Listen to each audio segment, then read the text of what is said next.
Hey guys, I'm Janet on occasion, and today we have a tournament for you guys. That's right, it is the Surtha X Grand Prix, and we're going to see who out of the 4 competitors that we have is going to be worthy of the Champion Charioteers Cup. That was a tongue twister. Anyway, so we have 4 competitors. We're going to do 2 best of 3s, followed by a best of 5 to see who will be crowned. So, first up, we are going to have Loremaster of SOTEK versus the GOBBOKING. So, Loremaster of SOTEK, he really is a master of Warhammer lore. He knows this stuff inside out, and he's also a heck of a Total War Warhammer 2 player. The GOBBOKING, you may know, was the very first ever chosen tournament winner. So, he's good. He's good. It's going to be great to see him back. Also, in the next round, we're going to have JONTAUN of Total WARHAMMER, who was the very first runner-up of the ever-chosen tournament, and INDYPRIDE of Milk and Cookies Total War. That's right, you guys have been demanding to see him play in one of these tournaments, and well, you've got him. You've got him. We saw him in the last ever chosen, playing some free-for-alls, and he absolutely cleaned up in that halftime show, so it's going to be great to see him duking it out one-on-one against some of Total War's finest players. So it's going to be very interesting. And also, we've actually pre-recorded it all for you, so there's going to be no gap. We're just going to go from one game to another, so it'll keep it moving nice and quick, and you'll be able to see a lot of battles in the next, well, like 2.5 hours, I think it's going to go on for, which is it's a lot of Total War. It's going to be great to see. So, yeah, I guess without further ado, we're going to hop on to the first battle. I'll see you there. Okay, here we are, game 1. As you can see, Loremaster of SOTEK has chosen the Lizardman. Who could have guessed that? I mean, Loremaster of SOTEK. Anyway, you can see Mundi here is going to be defending the Great Temple City.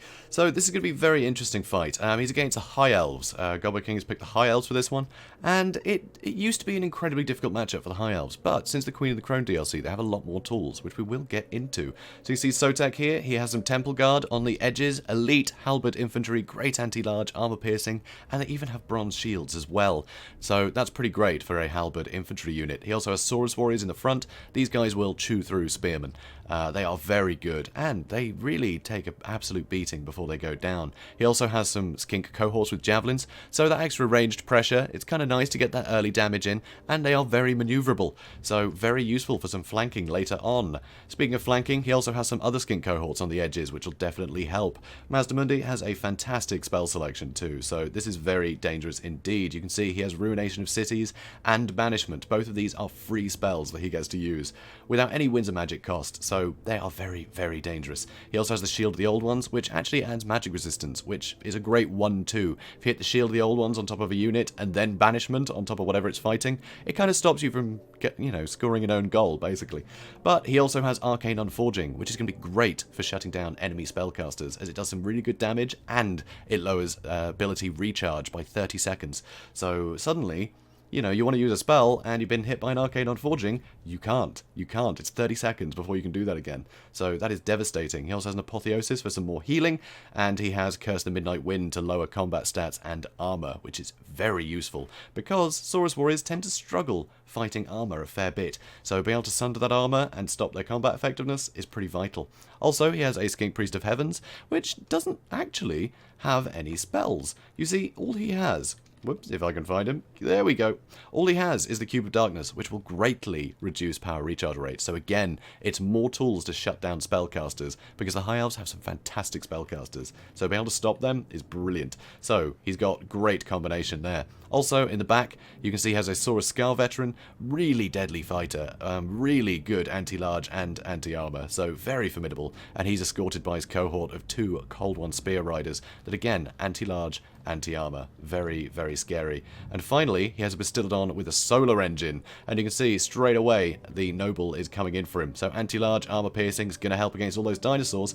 Gobbo also has a Ithilmar Chariot, great for killing infantry, just superb. That is not something you want to keep around for a long time. It'll be very deadly to SOTEK if this thing can keep charging through his ranks. He also has plenty of spearmen to try and help hold things back, and he has some White Lines of Trace. These guys, good armor piercing, so, can get some good damage into the big dinosaurs, but it's their armor that's really useful in this matchup, because the Saurus Warriors struggle against armor, so having some armor in the front line, it holds them back for a lot longer.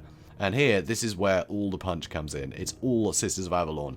His range contingent is absolutely devastating. So you can see here, missile damage of 25, most of that is armor piercing. So great for killing dinosaurs. Really, really formidable. But it does do magic damage. So Shield of the Old Ones can negate a lot of the damage from these guys. So it'll be interesting to see if that comes into play. Also, he has Techless with the Net of Ambentok. He has Enfeebling Foe, Regrowth. They're all great spells, and also with the Potion of Shoroi, Techless can heal himself up pretty well. So it's going to be pretty scary to see how this goes down. Also, last but not least are the Fireborn. So these are Dragon Princes, they have incredible combat stats, but also they have anti-large, which is devastating, so really good for killing enemy cavalry or big dinosaurs. So, speeding things up, we can see Skink Cohort have come to the rescue with the Bastiladon, trying to deal with that Noble. But there are Temple Guard nearby that the Noble does not want to be fighting, so this could be iffy if he decides to go for him. Also, you can see the cavalry are moving up, but they're playing more defensively here. They want to make sure that no cavalry can get in the back line. He wants to see what's happening and get these guys, to plug up the gaps where appropriate. So here we can see a lot of fire starting to come in on Mundi here. It's going to do a heck of a lot of damage, but this was an absolutely genius move. The Athilmar Chariot has been pinned in place. If it's not moving, it is a sitting duck. So suddenly, the Temple Guard with their huge anti-armor and anti-large are going to rip through this Athilmar Chariot. And if it wasn't bad enough, the Spear Riders are coming in to try and help deal with them. And here, the other Spear Riders are coming for the Noble. So, not ideal for the High Elves here, but they are putting in a lot of damage into Mundi. And that is going to hurt. And also, the Scroll of Hoth has been used, so now he can't use any abilities. So, there's a bit of counterplay here, which is pretty wonderful. In the back, though, you can see the Skink Priest of Heavens has charged straight in, try and hit Techless with a Cube of Darkness, and is giving these guys a bit of hassle. Athilmar Chariot has broken, still 2 models left, and it hasn't shattered yet, so it may come back.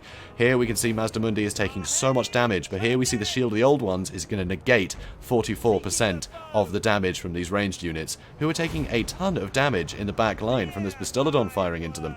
Over here we can see that the Fireborn have charged into the Spear Riders, and they should win this pretty comfortably, because Spear Riders just don't match up, especially with an Enfeebling Foe on top of them. Their combat stats are 0 and 0 right now, which isn't good. I don't really have to tell you that. It's 0 and 0, so that's not ideal. Now the Fireborn are going to pull out. An Arcane Unforging has been used on Techless, so now he's the one that has to wait for his spells to recharge. The Athilmar Chariot has come back in and is trimming at the flanks, but you can see Lord Mundi is taking a huge amount of damage, but somehow he's withstanding this. It's unbelievable how he's keeping alive, honestly. Cold-blooded, really useful skill, and actually helps at range. It lowers combat effectiveness in melee, but if you're being shot at, it's just great to be able to heal. So over here you can see Techless is getting caught out. And the Saurus Scar Veteran, has used Deadly Onslaught and the Potion of Strength, so he is hitting like an absolute monster. 640 weapon strength. So Techless doesn't have much of a chance fighting him one-on-one. But you see, a net has gone down on Techless, and now the Temple Guard are right on top of him. And the Saurus Scar Veteran has got out of this fight and is now on Techless. Techless is doomed in this situation. This is not where he wants to be, and there's nothing that can come and aid him in here. So suddenly, he is dead. So Techless has been defeated. Mundi is taking an absolute beating still, but another charge of Cold-Blooded is healing him up again. So it's crazy the amount of damage he is able to withstand here. But another spell coming down. So another ruination of cities, doing tremendous damage to the Sisters of Avalon. And even though it didn't kill a huge amount of models, they're on their back now. They're not going to be able to fire while they've been knocked over like that. And the Temple Guard are able to try and get on top of these ones. Spearmen are coming in to try and pin them down. But here, the Saurus Scar Veteran is quick enough to be able to chase down these Sisters of Avalon. The Noble is coming in to try and help, but the Noble does not want to be fighting Temple Guards. In the back, Mundi looks like he might get killed here. He is not in a good place at all. The Fireborn are brilliant at taking out things, squishy targets like Mundi. And here, he's trying to go for a rear charge on this lot to try and spare his spearmen. But things aren't looking great. Also, here you can see the Noble has been broken. So that is not ideal. And you can see he has had the Plaque of Dominion lowering his leadership. So brilliant use of that by the Saurus Scar Veteran to help tip it more in his favour. It was in his favour anyway with the help of the Temple Guards, but just breaking him, it stops him attacking. You can get more hits on him. The Saurus Scar Veteran gets off scot-free. So no one has a Lord anymore, but it looks like the Lisbon definitely have an advantage here. They have a huge amount of ammo left on the Bastiladon. They just keep firing into these, and there are enough units to keep the Sisters of Avalon too far away to be able to get any shots back into him. So with him just being able to kill things at their leisure, it's rough. So here you can see the Fireborn have come in to try and deal with him. But look at all this backup. There's just too many units coming in here. Sheer weight of numbers isn't good for the Fireborn. They need to keep cycle charging, but he can't keep away from the Bastiladon for long, or the Bastiladon's going to get some shots into all these remaining units. So it's very dangerous. Here you can see these Temple Guard are being shot in the back, and now Gobbo has no choice but to have these guys turn and fire, just to try and whittle these guys down before they can get into melee, because he has to stand and fight eventually. He is taking too many casualties from units like the Bastila, and all the Skinks are great at catching. Here, the Noble did come back, but he's being chased by the Sword of Skull veteran that once again has used Deadly Onslaught. So, huge amount of damage, and the Noble has been killed. So, it looks like these Temple Guard have had enough. They have had enough, but considering what's left on the field, it doesn't look great for the High Elves at all. And now it looks like army loss is beginning to take hold as everyone starts wavering. And that is Game 1. Game 1 goes to Loremaster of SOTEK, which is fantastic to see. It's great seeing the Lizardmen, you know, really pulling their weight here. And if anyone was going to do it, it's going to be Loremaster. So, pretty beautiful fight there. He just had all the tools to shut down Teclis.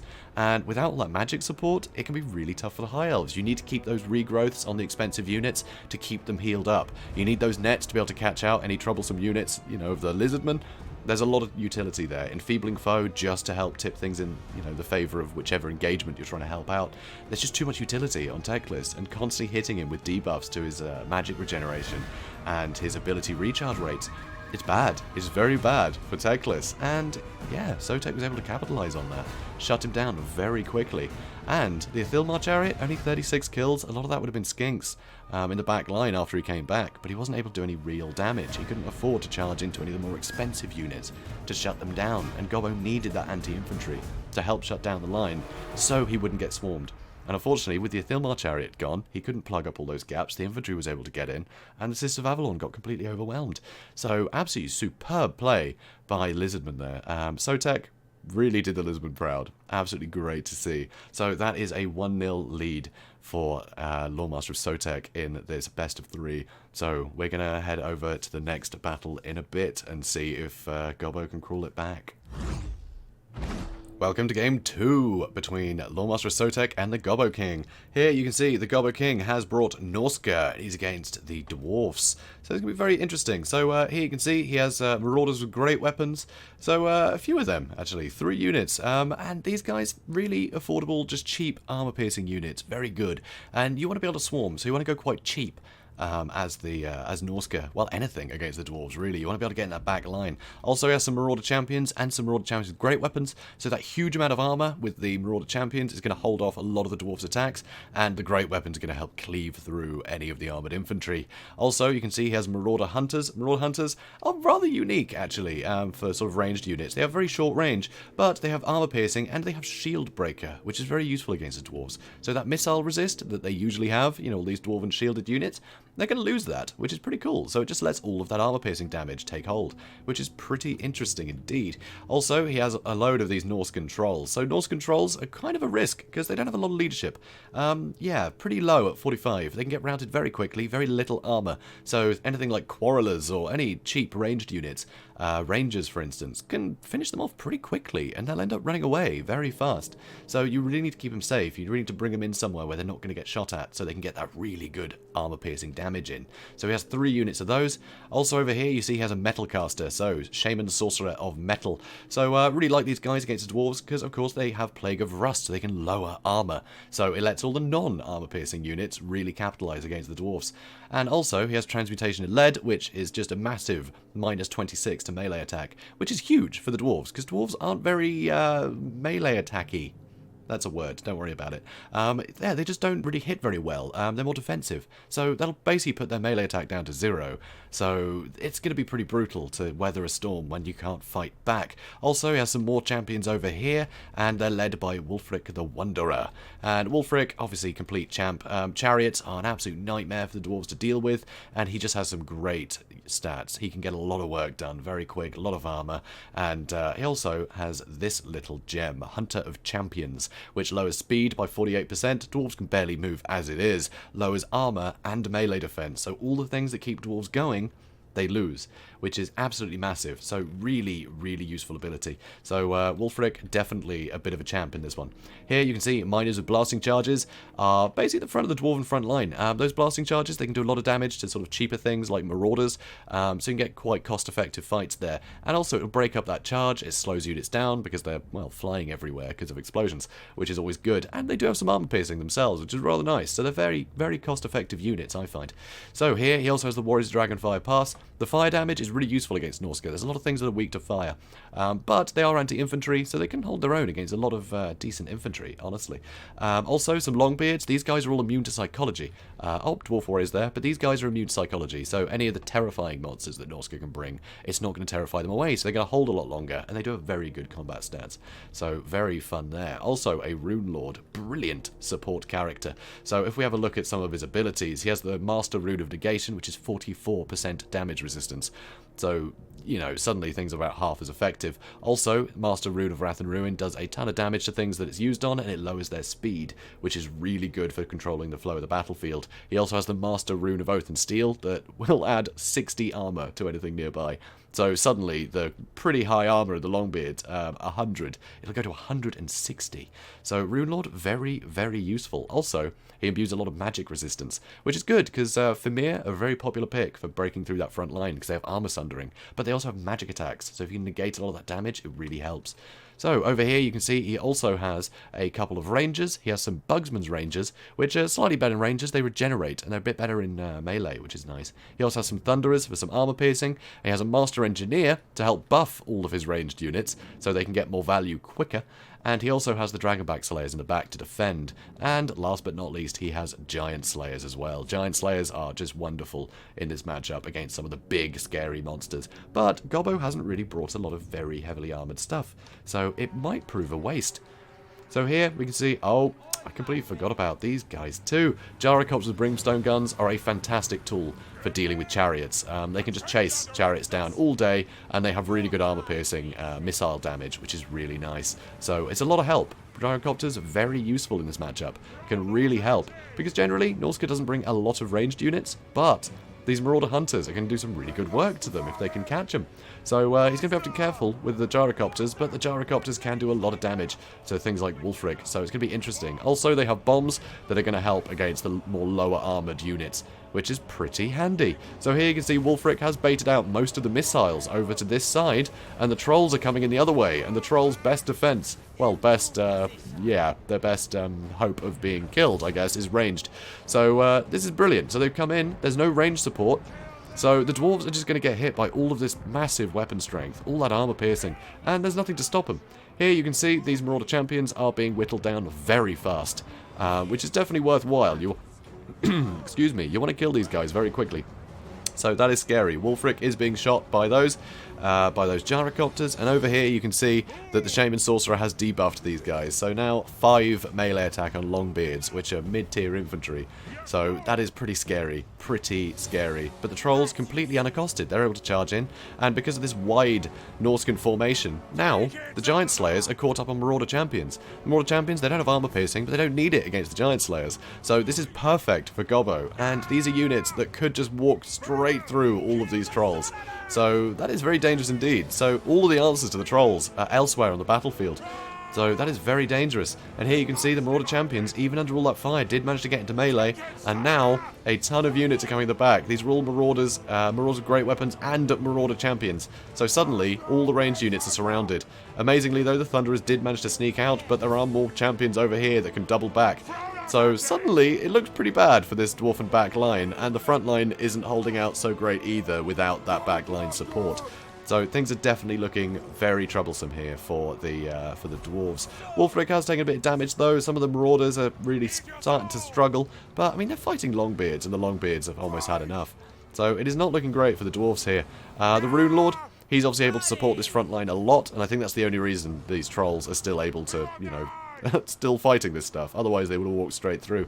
But here, the Trolls, they're just regenerating through most of the damage they're taking. They regenerate, and frankly, the Longbeards just can't do enough damage to them for it to be worthwhile. So the Trolls are having an absolute whale of a time. There's almost nothing threatening them. Here you can see the Rune Lord is going for the Shaman Sorcerer, because with the Shaman Sorcerer constantly debuffing things, there's just no hope of the Dwarves getting any damage in anymore. So that is very dangerous. So, not ideal. So, I can hear a boat. Where was that? Oh, it was over here. So, a boat was used by Wulfric. That's right, he can throw boats at people. That's normal, don't worry about it. And Drangback Slayers here trying to fight everything, but against all this armor, is going to be rough. It's going to be very rough. Chariot still having a whale of a time. Way over here, you can see these Longbeards are still fighting, which I think is unbelievable. But over here, these Giant Slayers and these other Dwarf Warriors, they're still getting held down by the Marauder champions. There's only 16 Giant Slayers left, and he needed all of these to get through these Trolls. The Trolls are pretty much unstoppable at this point. There's just nothing that can do enough damage. Although saying that, the Warriors Dragonfire Pass, their fire damage can definitely help against Trolls. But when they're on their own and this injured, I don't really like their chances. I don't like their chances. So here, Rangers are firing into this clump. But you can see Wulfric and the Shaman Sorcerer have completely caught out this Master Engineer and taken him down. And over here you can see with Plague of Rust cast on the Gyrocopter, it's taken a lot of damage from any missile fire. So the Gyrocopters are running away. And it looks like everything else is about to break. Well, maybe not. Maybe they're holding in for now. So the Rune Lord is coming back into the fight. He tried to chase off these Marauder Hunters, but the Marauder Hunters just ran away and led him away from his troops. So suddenly his AoE buffs around him, they can't really support if he's a mile away from anybody. So he's having to get back in. Hopefully he can help against these Norske Trolls. But it looks like the Trolls have cleaned up most of the enemy here. The Longbeards have actually shattered. So really it's just the Warriors of Dragonfire Pass and the Rune Lord. But again, more debuffs, put them down to 1 melee attack and 14. 14 melee attack on a Lord, that's not very substantial. So he's going to have a real trouble hurting anything right now. And he's still under more missile fire. Over here, the Giant Slayers and these Dwarf Warriors finally finished these Marauder champions, but the damage has been done. There's only 7 Giant Slayers left. I mean, they're unbreakable, they'll fight to the last, but there's only 7 of them. So they're not going to be able to hold up from a charge from these Trolls, you know? It's just not going to work. And here you can see the Rune Lord, Hunter of Champions has now been used on him. It's put his melee defense down to 6. So, although melee attack at 34 isn't huge for the Trolls, it's still enough to get over that melee defense of 6. So he's going to get hit a lot by this really heavy armor-piercing damage. And with his health going down, that tips the balance of power enough for army losses to trigger. And that is the end of the Dwarves.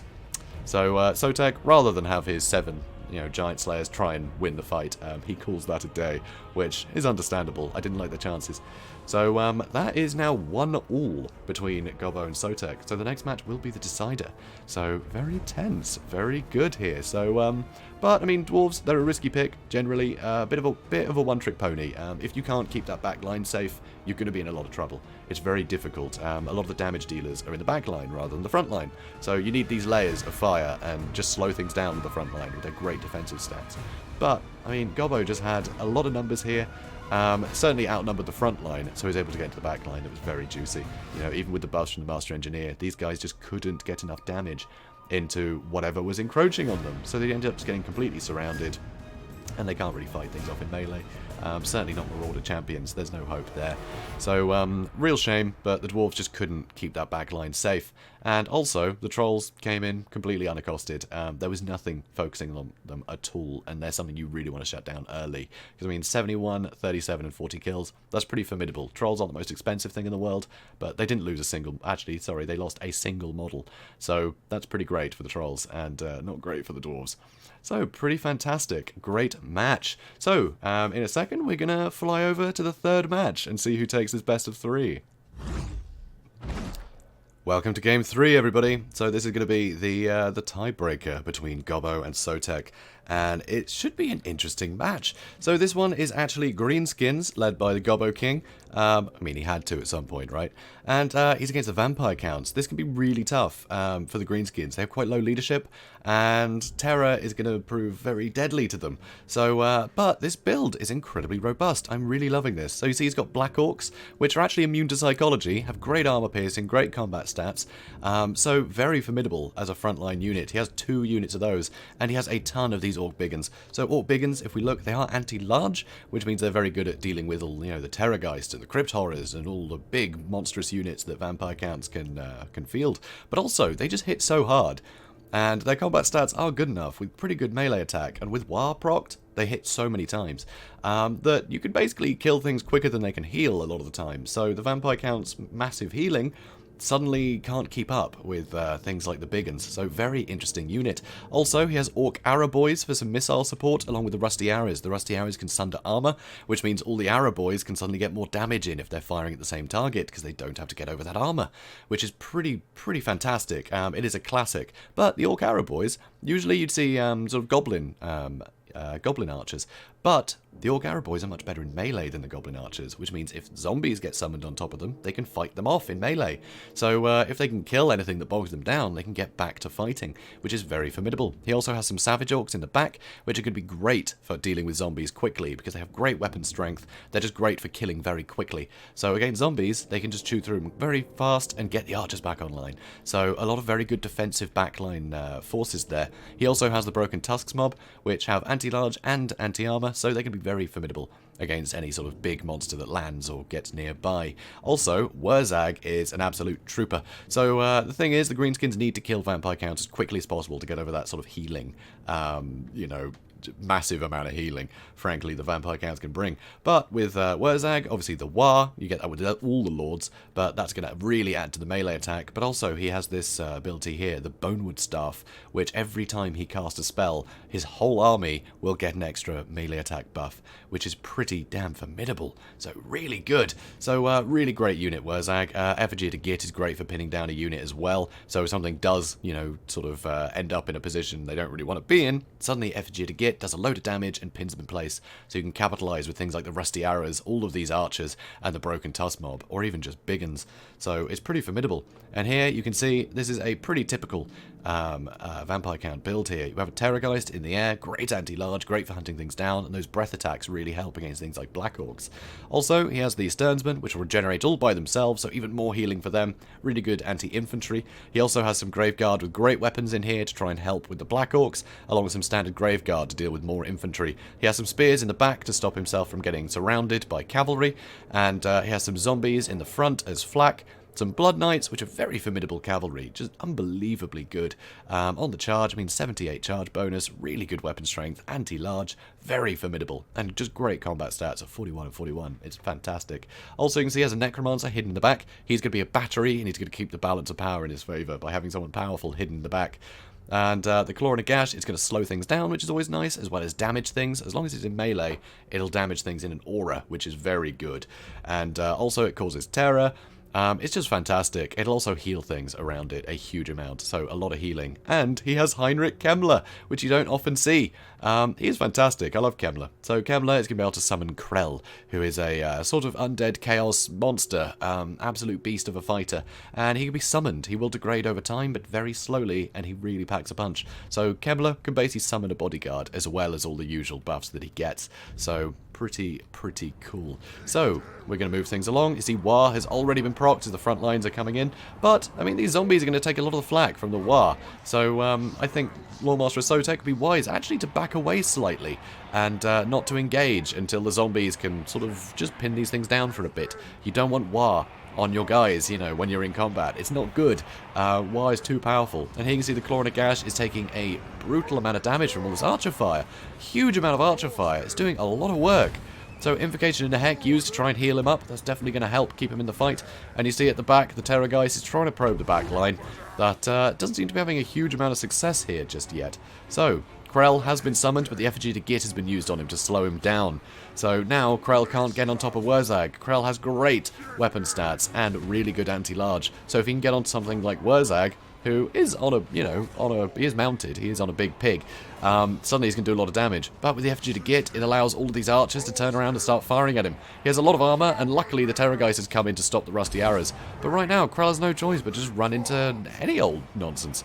Now an Here We Go has been cast by Wurzag, so that is going to give these guys huge melee attack. These Orc Big Uns, 82, because it's not only Here We Go that has added that 44 melee attack, but also the Bonewood Staff. So that is 2 attack buffs in one every time he casts that, which is really good. So now Skeleton Warriors being cast to bog this stuff down, and now Wurzag can get out of there. Krell is almost dead, having done almost nothing. He has 6 kills, and that was just a couple of archers and some big uns, nothing formidable.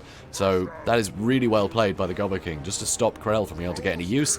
And here, The Claw and Gash, because he was scared away early, he hasn't been in the front line healing his own units, he hasn't been damaging the enemies. So suddenly the Claw and Gash has barely done anything, and the back line has not been compromised in the slightest. The front line is still incredibly healthy, and that is not good for the vampire counts. All of this ranged pressure is going to do so much damage to these, key units. So here the Blood Knights did get very damaged, but they should be coming back in soon. They cannot be just left there. So here you can see the Terrorgeist and the Claw and Gash are coming in to try and help deal with the Broken Tusk mob, because these cavalry charging in the rear is not good. Here though, the Claw and Gash is having to avoid all this missile fire. So more skeleton warriors and zombies being, just put down on all these guys, try and bog it down. But he needs to get into these archers, because the Claw and Gash cannot withstand this amount of archer fire. It is too many arrows.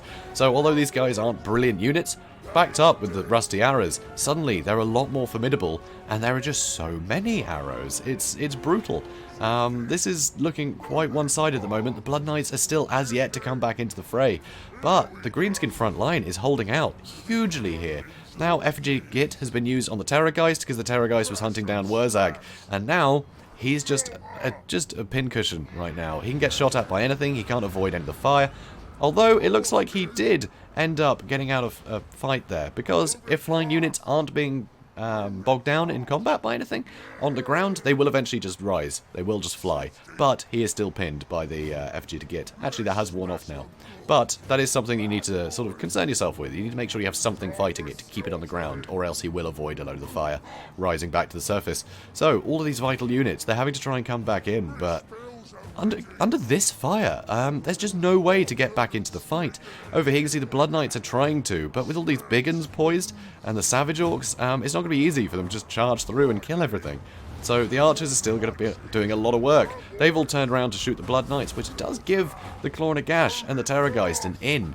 But the Claw and Gash has been so far away, he's got almost no value in this fight. He's just constantly been kept in check. And unless he could be here with the rest of his forces, supporting, healing and damaging the enemy, then it's just not going to get the use. It's just not going to be worthwhile. So pretty scary just to see how much this has been shut down, how, its utility has just been completely negated here. So very scary indeed. Now the Blood Knights completely surrounded and fired upon, almost down. They are crumbling, only 8 left. Wurzag still pretty healthy. Kembler, though, barely taking any damage at all. It looks like Gobbo is trying to basically whittle away all of the big killing units and leaving Kembler to his own devices, which is good for Kembler, but not great for the rest of his army. He can't support everything. He just doesn't have enough magic to be able to heal up everything. That's what the Claw and Gash is for. And the Claw and Gash has been kept in check, so he hasn't been able to do anything. It's really rough. Wurzag's still just running around, having a whale of a time, chuckling away on his big old pig. Lovely. And here the Terrorgeist is just completely surrounded against all this anti-large and all these big uns. They're going to do a lot of damage to him. And the rusty arrows, if they can start firing into him, his armor is going to be lowered and the big uns will get even more value. But I'm not quite sure what they're doing right now. Anyway, War has been procced again, so that is the last thing that SOTEK needed. SOTEK did not need the entire enemy army to get even more melee attack. He's struggling to keep hold of this as it is. So very scary. He still has the Necromancer back here. Just, basically using the Forbidden Rod just to make more magic for himself and keeping the balance of power in check. But it does look like it's going very much in favour of the Greenskins right now. The Sternsmen, they're nearing their healing cap, and they are starting to get fired upon by a lot of units. And with the War, those Black Orcs are going to hit so many times and do so much damage. It is not looking good for the Vampire Counts right now, and I think it's just a matter of time before Krell folds. Here we can see he's near his healing cap as well, so any damage he's taking, he's not going to be able to heal up. The Claw and Gash and the Terrorgeist are both long gone, and everything else is starting to disintegrate. And that is army losses. That is a win for the Gobboking with the Greenskins. Absolutely wonderful to see the Greenskins. Really just textbook play, beautiful build for dealing with the Vampire Counts. He had everything he needed, and he was just able to keep all of the best units in check, so SOTEK couldn't do anything. He just couldn't bring his best units to bear without them being in horrible, horrible danger, and without that, your front line is kind of on its own. So, pretty brutal. Pretty brutal indeed. I mean, if we look at the stats here, Terrorgeist, 55 kills, Blood Knights, 59 kills. That is not enough kills, it's just not enough. These units should be getting a lot more value. Kembler, summoning Krell is usually a great move, but Krell couldn't do anything. He was pinned down immediately. Gobboking knew that was going to be the biggest threat, so he saved the effigy of the Gid for Krell. knowing that Grail can really just go on a tear if he's left to his own devices. So hitting him with the effigy and then firing on him like that with everything, you can shut him down very, very quickly, and it just stops him getting any use out of him, and that is kind of Kemmler's biggest ace in the hole. So negating that completely is very, very tough. So absolutely fantastic play here. Hundreds of kills for Biggins. They just hit so hard, they're able to just kill models very quickly. They don't have to worry too much about them hitting something and then the model, you know, replenishing his health from all the healing that vampire counts can bring. It's just going to keep killing stuff. So yeah, pretty fantastic. 171 for the Black Orcs. Just a tremendous amount of kills across the board. Except the archers. Not a huge amount of kills, but who cares? I mean, they were shooting at such valuable targets. These kills meant so much. All the damage they did to the Mortis Engine, keeping that completely in check. 6 kills from Mortis Engine. You know, for the Claw of Nagash, you expect, you know, over 100 kills with the Claw of Nagash in a battle. 6 is awful, but he had no choice but to keep it away. He just couldn't get it involved. There just wasn't enough backline pressure to stop all these arrows. So it was pretty incredible. I think he might have actually done better if he brought the Necromancer into the fray rather than having him hidden in the back. Just having something else that could lay down zombies to try and tie up that backline, I think would have been vital. It would have just given enough respite for the Claw and Nagash, the Blood Knights, the Terror guys to be able to get some work done without having to constantly be on the retreat. So, you know, Necromancer hidden in the woods, great way to replenish magic. You know, really sneaky tactic, but honestly, I think he just needed more spells. He needed more spellcasters, just putting down those zombies to tie up the back line, because the back line was his undoing. So, pretty amazing fight, though. Pretty fantastic. So that is a 2-1 victory to the Gobboking, which means Gobboking is going on to the finals. We don't know who's fighting yet, but we'll soon find out. So, guys, be sure to check out Loremaster SOTEK. Fantastic lore videos. He really knows his stuff. He's been collecting Warhammer for years. And, yeah, he is definitely an expert at the stuff. So if you want to learn more about the Warhammer world in general, obviously go check out Loremaster SOTEK. He is the place to be. And, of course, he does play Warhammer Total War. So, you know, it's all good. It's all good stuff. And the Gobboking, well, we'll see him again. But if you have to go anywhere, be sure to check out his channel. And I think that's it for this round. So, on to the next one. Welcome to the, well, first game. Actually, this is the first game in round 2. This is, gonna decide who Gobboking is gonna face in the final, which is very interesting. It's INDYPRIDE versus JONTAUN. JONTAUN here is playing as the Empire, which could be tough. He's against the vampire counts, and that can be pretty tough. That can be pretty tough. He's definitely got an uphill climb here. His blind picks, so, you know, he didn't know he was in for this. So here you can see he's got some Outriders. Outriders are a fantastic tool here, because they're ranged, great armor piercing, they can get some good dense fire into very scary units, but also run away. It's very difficult to catch them out with zombies like you can for handgunners or something like that. So having some mobile ranged is very useful in this matchup. Also, he has some spearmen dotted around to try and help sort of split up and pin down the front line. Also some flagellants, being unbreakable, they're going to hold for a long time, which is very useful. He also has some Demigryph Knights with halberds for taking care of the large units, and he has a Warrior Priest here for some good buffs. So the Warrior Priest, you know, very useful. His abilities never used to be AoE, they never used to buff support, you know, they weren't support abilities, they were just for himself. But he's less selfish now, so that's great. So suddenly, he brings a lot of utility to the table. And as well as the Warrior Priest, well, we have the legendary Lord Warrior Priest. We have the Grand Theogonist, Volkmar the Grim. So Volkmar the Grim, fantastic, I think. He regenerates, which is really useful, especially in an atrocious battle. But also, you know, he's got some great buffs, you know, great attack abilities. So, Grand Hammer Sigmar is going to really help nearby unit to get some more attack in. And just like we've seen with the Greenskins against the Vampire Count, it's better to kill things quickly. So attack buffs are always really useful to help get more value out of your guys, kill things quicker to get over that massive healing that Vampire Counts bring. Also, he can add damage resistance to nearby guys, and Grand Soulfire does a big AoE damage effect, which is great, but it also adds magic resistance, so you can use it defensively as well as offensively, which I think is great. So Volkmar, very useful. He's also got magic and fire damage, which will help against ethereal units or anything that can regenerate, which is a lot of units in the Vampire Count's roster. So very nice there indeed. Also, he has the Royal Altdorf Griffite, so more Demigryph Knights. So yeah, along with these guys, he's got a lot of good armor piercing and anti-large at his disposal. Also, just to fill in some more gaps, he has Empire Knights, and the Empire Knights, they got pretty good charge, nice heavy. They can help sort of fold things like Graveguard, get a lot of good damage there, a lot of good punch. And they're armoured enough that they can withstand a lot of, you know, attacks from a lot of units, so pretty useful. Also, you can't really fight vampire counts without a Bright Wizard. The Bright Wizard here, you see, he's got 2 great spells. So Fireball, he'll be able to just keep hitting enemies with some good damage there. But also the Flaming Sword of Ruin is great, because I've already said magic and fire damage are both super useful. But it's also going to add weapon damage and missile damage. So anything you cast that on, suddenly they could be able to do a lot of damage to ethereal units, to anything that regenerates, and it's just going to add more damage. So stack that on top of the melee attack buffs, things are going to be hitting more and for more damage. So pretty cool indeed. So INDYPRIDE here, he's got a pretty standard army. So you can see here he has Blood Knights. He's gone with Khan Wraiths, which is a risky pick, you know, especially considering Flaming Sword of Ruin is almost guaranteed to be brought to the table. You're going to have magic, just in case there are ethereal units. So that is a risky pick, but they are very good. They cause terror. They're very cheap for a terror-causing unit, and as long as they're not fighting anything with magic, it's very hard to kill them. It's almost impossible when there's any healing nearby.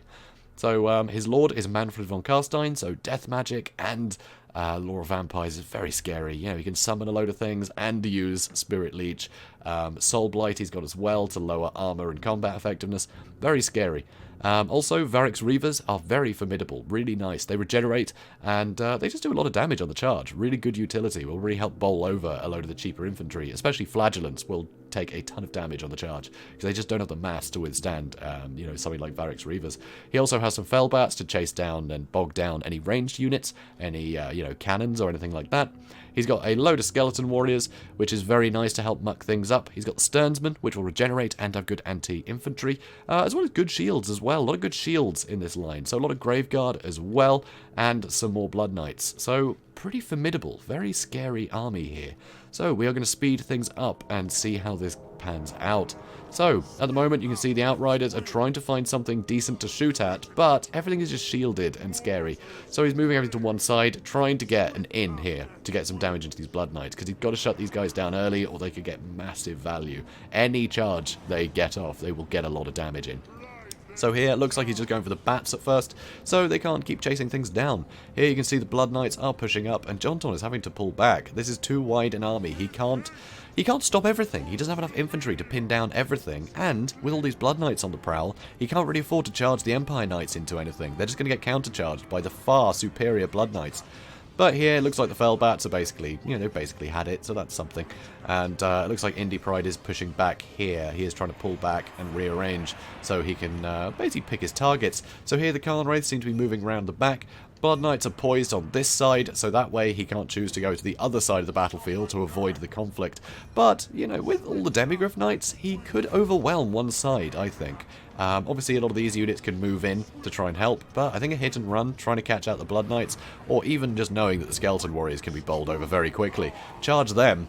The Blood Knights won't want to get involved in that fight on their own, so they're going to leave the Skeleton Warriors to get killed. That can often be a good strategy. Just get damage in where you can, but always with enough stuff nearby to make it too much of a threat to come to the aid of something. But I mean, Skeleton Warriors, they're not that expensive. They're not that good, but they're going to bog things down, so it's just more units available to slip in through the gaps and cause hassle. So you want to shut down any unit you can. So here you can see that is what JONTAUN is doing. He is charging into the Skeleton Warriors, and you can see immediately they are in trouble. That was very quick indeed. But you can see a Soul Blight has gone down to lower all of their armor, and armor is something that the Knights really need to stay alive. And now you can see the Blood Knights are charging through to try and get into these Spearmen.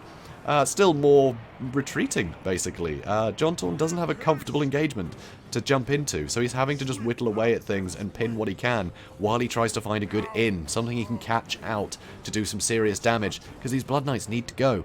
But INDYPRIDE is just not letting them get caught out, so it's going to be very difficult indeed. There are a load of Outriders poised, but with the terrain being this sort of wobbly, it's quite difficult to get good line of sight on these valuable units. So that is very tough indeed. So here you can see zombies are being summoned just to help muck things up, and it means that counter charges can't happen as effectively, because they have to charge through the zombies first. So here you can see the Skeleton Warriors are getting another charge, but the Varix Reavers are charging in the back, and the Varix Reavers have a good enough charge to get through a lot of that armor. Flaming Sword of Ruin has been procced to try and bolster these guys, but the Spearmen have already buckled, and the Knights having to retreat away from this because the Blood Knights are on their way, along with these Khan Wraiths. Though the Khan Wraiths being caught out, you know, in a group of units with Flaming Sword of Ruin, they're not going to last very long. So that could help. That could definitely help. So here, the Warrior Priest is having to fall back with the Demigryphs to try and keep this side safe.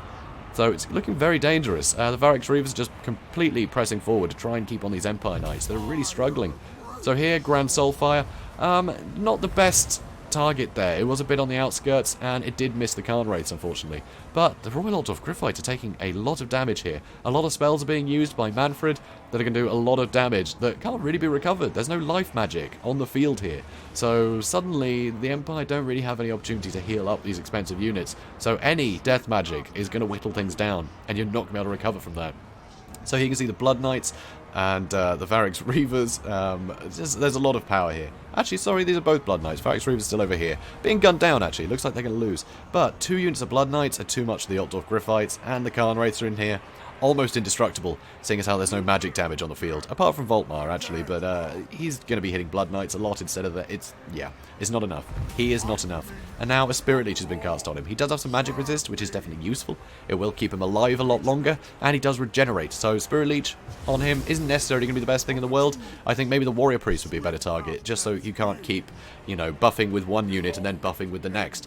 So it would limit the amount that the Empire can do to keep their buffs going. So I think that might have been a better shout. But Voltmar is mounted, and with Manfred coming in and all the anti-large of the Blood Knights, it's looking pretty bad for him, especially because the Altdorf Gryphites just can't withstand this damage from all the Khan Wraiths. That is very tough. So Flaming Sword of Rune went down, but too late, so the Khan Wraiths have once again avoided that. The other side of the battle, everything is just bogged down, basically, but the Vampire Counts are just winning. They're just winning through it, they can get healed and the Empire can't. So the Empire, with their pretty feeble units of just spearmen, they're getting killed. They're getting killed very quickly. It is not ideal. And here, Voltmar is incredibly bogged down. There's not a lot he can do to get out of this engagement, and it looks like he might break. So that isn't good. That is not good at all. Voltmar, if he's on his, the War Altar, then maybe he'd have more mass to get out, he'd be unbreakable, and he'd have a banishment that he could drop on a lot of the units to help. But I think just on a horse, it's not enough. He's not survivable enough, and he's been really caught out, and he's being punished for it. So that is a pity. So here, Invocation and a Heck on all these units, and a Fireball coming in to try and do some damage to what he can, but the Khan Wraiths is going to be too much. And unfortunately, the Bright Wizard, despite being a wizard, he doesn't have magic attacks in melee. He has to use his spells to get those. And now all the cavalry is having to push back just to try and, again, find an in. But the Vampire Counts in the balance of power, it's far in their favour now. And there's just no infantry left to really bog these units down. So this whole surge of Vampire Count units and the almost indestructible Khan Wraiths is pretty rough. And I think with that Fireball, that was a last-ditch effort of what little Winds of Magic he had left. I'm not sure he has another spell in him. Unfortunately, though, the Warrior Priest and Voltmar, with those Soulfires, the Grand Soulfire, you can actually do a lot of damage to Khan Wraiths with that AoE ability, but he just wasn't able to get on top of him, so the Khan Wraiths here are just having a whale of a time. Not many kills, but those are all against Royal Altdorf Gryphites and similar units, so suddenly they look a lot more formidable. So it's not ideal. So here, JONTAUN is trying to form up to weather this storm, but he doesn't really have many options. He's still got Outriders with plenty of ammo, but you can see they haven't been able to fire much. I think they've had line of sight blocked a lot by these hills, so they just haven't been in the right positions. So here, he's charging forward with everything. He basically knows it's over at this point. He's trying to use the attack buffs of the Warrior Priest so everything can do some damage. Here, the Grand Soulfire doing some work to what he can, but again, misses the Khan Wraiths. And that terror is going to start hitting. You see here, the Empire Knights are terrified. All the attack buffs and all the defensive buffs just aren't enough to withstand this. There's just too much strength left in the Vampire Count line. That you just can't weather that. So here's some Spearmen are coming back in, but I got a feeling that things are going to be over before they can get back in here. And there we go. JONTAUN knows that, and so he's called that a day. It can definitely be a tough matchup, for sure. Vampire Counts have just such great tools to deal with the Empire, and it can be pretty straightforward to do so. You can tie down all of those really high damage things in the back line, so you're forced to have to use Knights. But then of course Blood Knights, with their anti-large, are just really good at dealing with things like Empire Knights, and all the healing, it just helps tip those engagements in their favour. So unless you have a lot of guns or something to support, you can't usually win those engagements as the Empire. And unfortunately, it's risky to bring guns because of all the zombies. And yeah, with Manfred von Carstein, with all his death magic in the fold as well, he can just do so much damage to those things. And because there's a threat of Imperial units, and there's all that regeneration, you really want to bring a Bright Wizard, then that means you don't have the Law of Life, so you can't heal up your own elite units. So your hands are pretty tied as the Empire. It can be very difficult indeed. But JONTAUN is a hell of a player, so we'll see if he can crawl it back in the next, claw it back in the next battle. It should be an interesting one. So, yeah. Well played, guys, and we'll see you in the next one. And here we are in our second match between JONTAUN and INDYPRIDE. INDYPRIDE is playing as Chaos, and JONTAUN is playing as Bretonnia. So once again, not a favourable matchup for JONTAUN here. He has really got an uphill battle, and this could knock him out. You know, this is the second game, he's 1-0 down, so he has everything to play for in this one. So INDYPRIDE here, you can see he has Chaos Warriors on the sides. Chaos Warriors just have such formidable stats and huge amount of armor for a frontline fighter. Really good melee defense at 44. They are very tough to kill. And those silver shields means you can't just whittle them down with peasant archers or something like that either. Very tough to kill. And that is going to give peasants a lot of pause for thought. It's going to be very difficult to get through these guys with anything other than your cavalry. But there are a load of Chaos Warriors with halberds. He has 3 units of Chaos Warriors with halberds, so that huge anti-large and armor piercing is going to cut through knights very quickly. So they're going to need to get bogged down, or else the knights are doomed, basically. And if it wasn't bad enough, this other unit on the side is actually a unit of Chosen with halberds. So think Chaos Warriors with halberds, only way better. That's what he's facing, so that is tough. So a lot of anti-large. Also, Chaos Sorcerer of Shadows is really going to help with Enfeebling Foe and Melkoth's Mystifying Miasma. Melkoth's, that can slow down an enemy as well as doing damage to it, so you can slow the retreat down of any knights that come in. So that is tough. That is tough. You don't want that happening. You know, you don't want your knights to be caught out. You want to keep them moving, keep them charging and pulling away. But also there's Enfeebling Foe, so if anything does get caught out, you can lower their combat stats, and it allows everything to get more damage in, and it stops them from being able to damage you in kind. So suddenly, you know, it's going to be tough for knights here. A lot of anti-large, and frankly, knights are the only things that are going to punch through all of these Chaos Warriors. Peasants just don't have the armor piercing to get through this stuff. Also, if it wasn't bad enough, there's also a Dragon Ogre Shaggoth, so more huge armor piercing anti-large. And I mean, look at him. It's just so formidable. There's no way you want to fight this, really. So you want to whittle it down at range, hopefully. But I mean, Bretonnia don't have a lot of great ranged units. I mean, they have some very cheap, affordable, very cost-effective things in the Peasant Bowmans, but you've got to be able to keep them safe, and against all this stuff, it's going to be difficult. Also, Kolek Suneater is the Lord, and he's obviously going to pack an absolute wallop, and yeah, he's just the Dragon Ogre Shaggoth, only far better, far more armor, and he has Lord of the Storm, so he can summon lightning from the sky to smite people, which it hurts. It hurts a lot. Against Grail Knights, it does cause magical damage, so it'll negate that physical resist. It's just very hard to shrug off that kind of damage. So if you can get a couple of good hits on anything that's surrounded or bogged down, that is going to do a lot of work. So that is going to be very scary for JONTAUN. And otherwise, he could just hit massive blobs of peasants to help the Chaos Warriors cut through him so he can reposition them to block something else. Because this army is quite small. It will be outnumbered. And if we look at the figures, before we look at JONTAUN's army, you can see that JONTAUN has 1,000 more troops than INDYPRIDE here, which is a little bit silly. Also, he has the Soul of Damnation. So Hell Cannons, very powerful. They do magic damage, so that's going to help against things like Grail Knights, provided you can hit them. It's not the most accurate thing in the world, and Knights are obviously going to be very quick. He's going to want to keep them moving a lot, but this could do a lot of damage, an awful lot of damage. So that is definitely scary if he can keep that safe and firing for the whole fight. So JONTAUN's army, incredibly wide. He has gone with a huge amount of numbers because he has to be able to just bog down everything and allow his knights to keep charging sort of at their leisure, you know, without Chaos being able to sort of get in position to stop those charges. So here we see Grail Knights, the defenders of the Fleur-de-Lis, and more Grail Knights. So huge amount of very good cavalry here, but he's going to need them. He also has the Fey Enchantress, so he's going to have Regrowth and Earthblood, which means he's going to be able to heal up those really good units. So hopefully, if he can keep these guys away from the artillery, they should be able to keep their model count nice and high and keep them fighting. So pretty damn cool to see. So Fey Enchantress as well does have Mist of the Lady, so as soon as she's in combat with something, it'll have a Mortis Engine effect, essentially. So it'll damage things nearby to her, as well as lowering their combat stats slightly. But it is risky. She is not a good duelist. You don't want her to be in combat, especially when Kolek is on the prowl. So it's going to be tough whether or not he'll be able to really make use of that ability. So also you see Spearmen at Arms, Peasant Mobs, more Spearmen. He has some Foot Squires. He has 4 units, in fact. So the Ante, 5 He has 5 units. Is that 6? No, he has 5. 5 units of foot squires. So these guys, good armor piercing, anti-infantry, not as good combat stats generally as the Chaos Frontline, but that armor piercing will definitely help, and there's enough of them. They outnumber the Chaos Frontline themselves. Also, 1 unit of Peasant Bone with pox arrows. That poison will help. It'll slow things down, and it'll get some good damage in, and it'll lower their combat effectiveness. So poison, very useful. And of course, more peasant mobs and spearmen, sort of to muck things up a bit. So that is the army, and let's see what happens to it. So straight away, JONTAUN is hiding the Enchantress behind a big rock. So not the most sort of brave start to the fight, but like I said, he's at the disadvantage here. It is very difficult to punch through all that armor. I mean, the Grail Knights, very good units, really good on the charge, but they don't have a lot of armor piercing, so you need that charge bonus to be able to get that damage in. You need the impact from the charges to be able to punch through the armor of Chaos, and there's just so much armor in this build. It is very scary, and of course, with the cannon firing, he has no choice but to get in here and start mucking things up.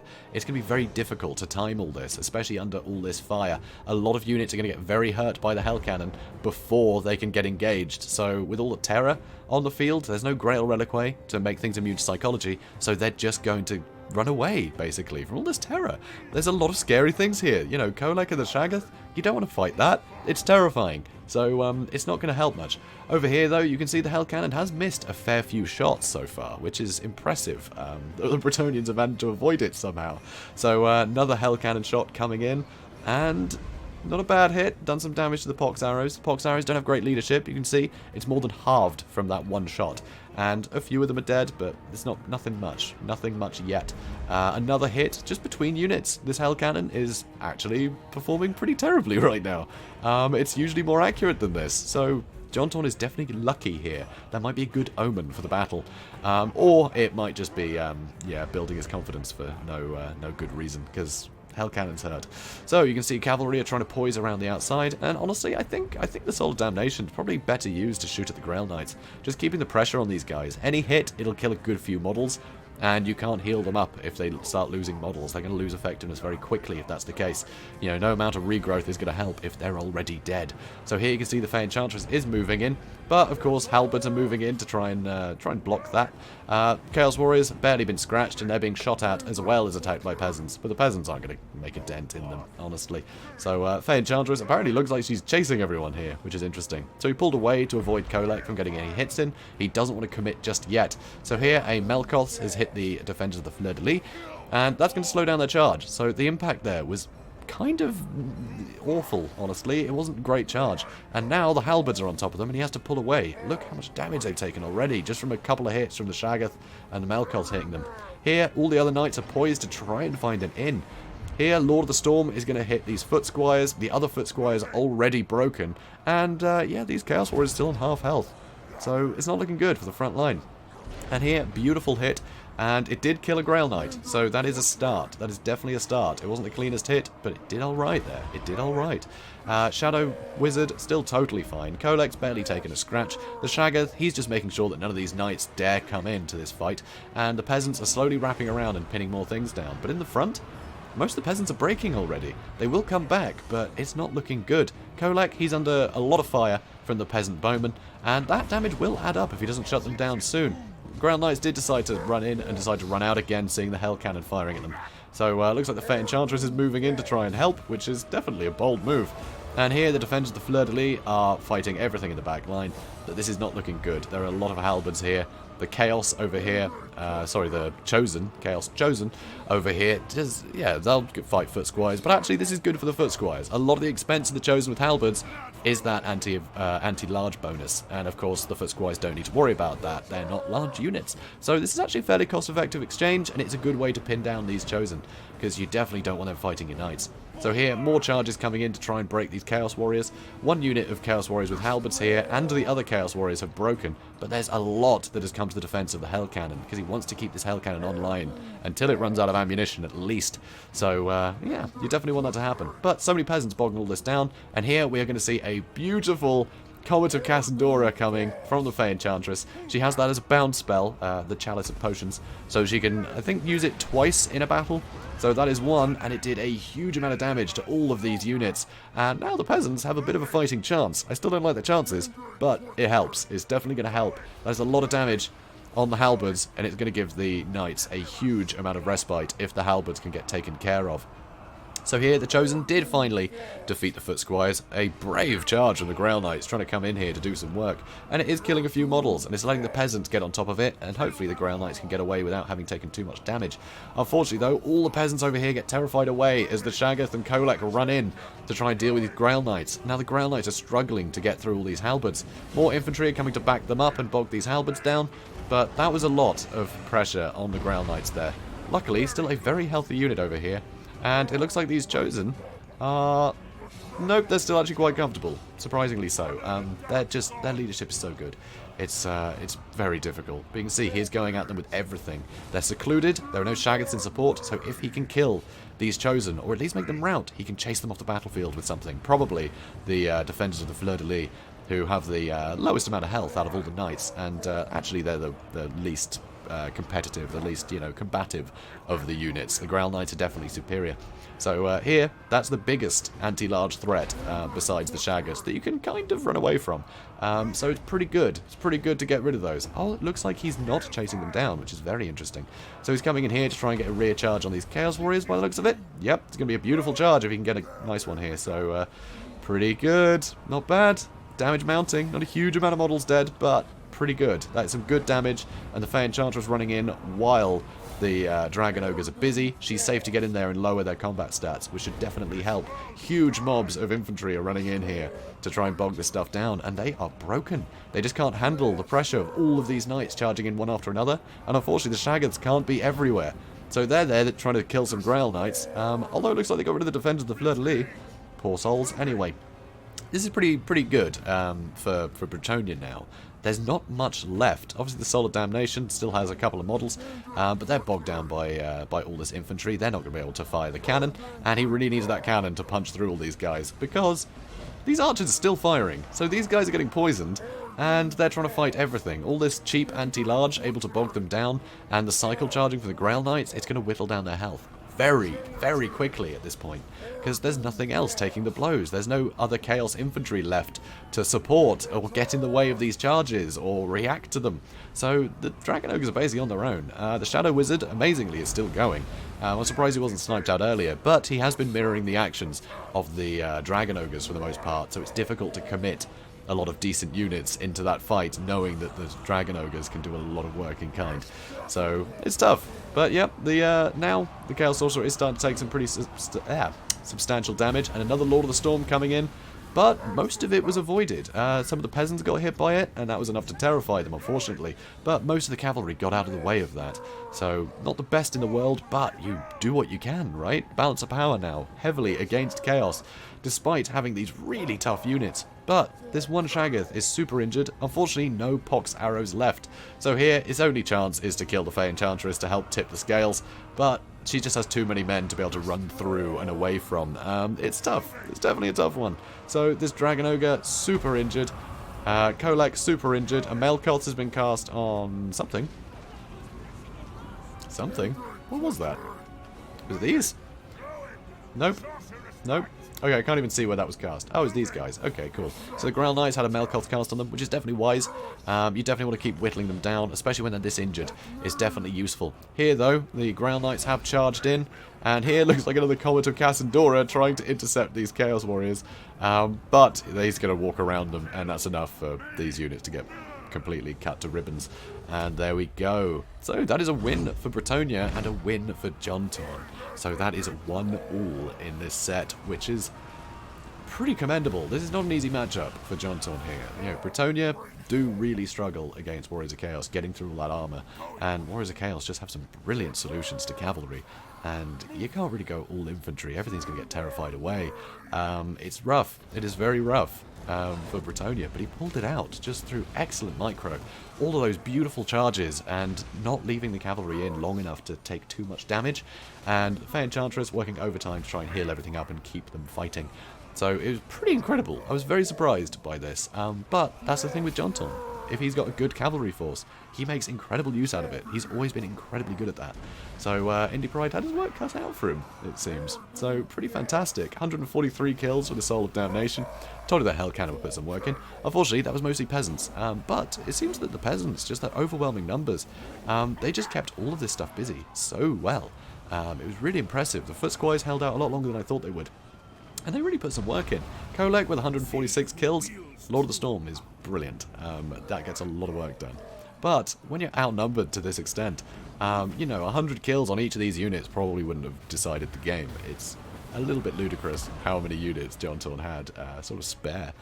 Unbelievable. Unbelievable fight. So, now we get to see who is going to end up in the final in the next round. It's gone to the third match for these two in this best of 3, which is always great to see. I always love it when it's, you know, down to the wire. Always makes it far more interesting. So, guys, I will meet you there. And here we are in Game 3, the decider for this round, which is very exciting. And as you can see, JONTAUN's Wood Elves here seem to be assaulting the White Tower of Hoeth. I don't know what kind of disagreement happened here, but it can't be good.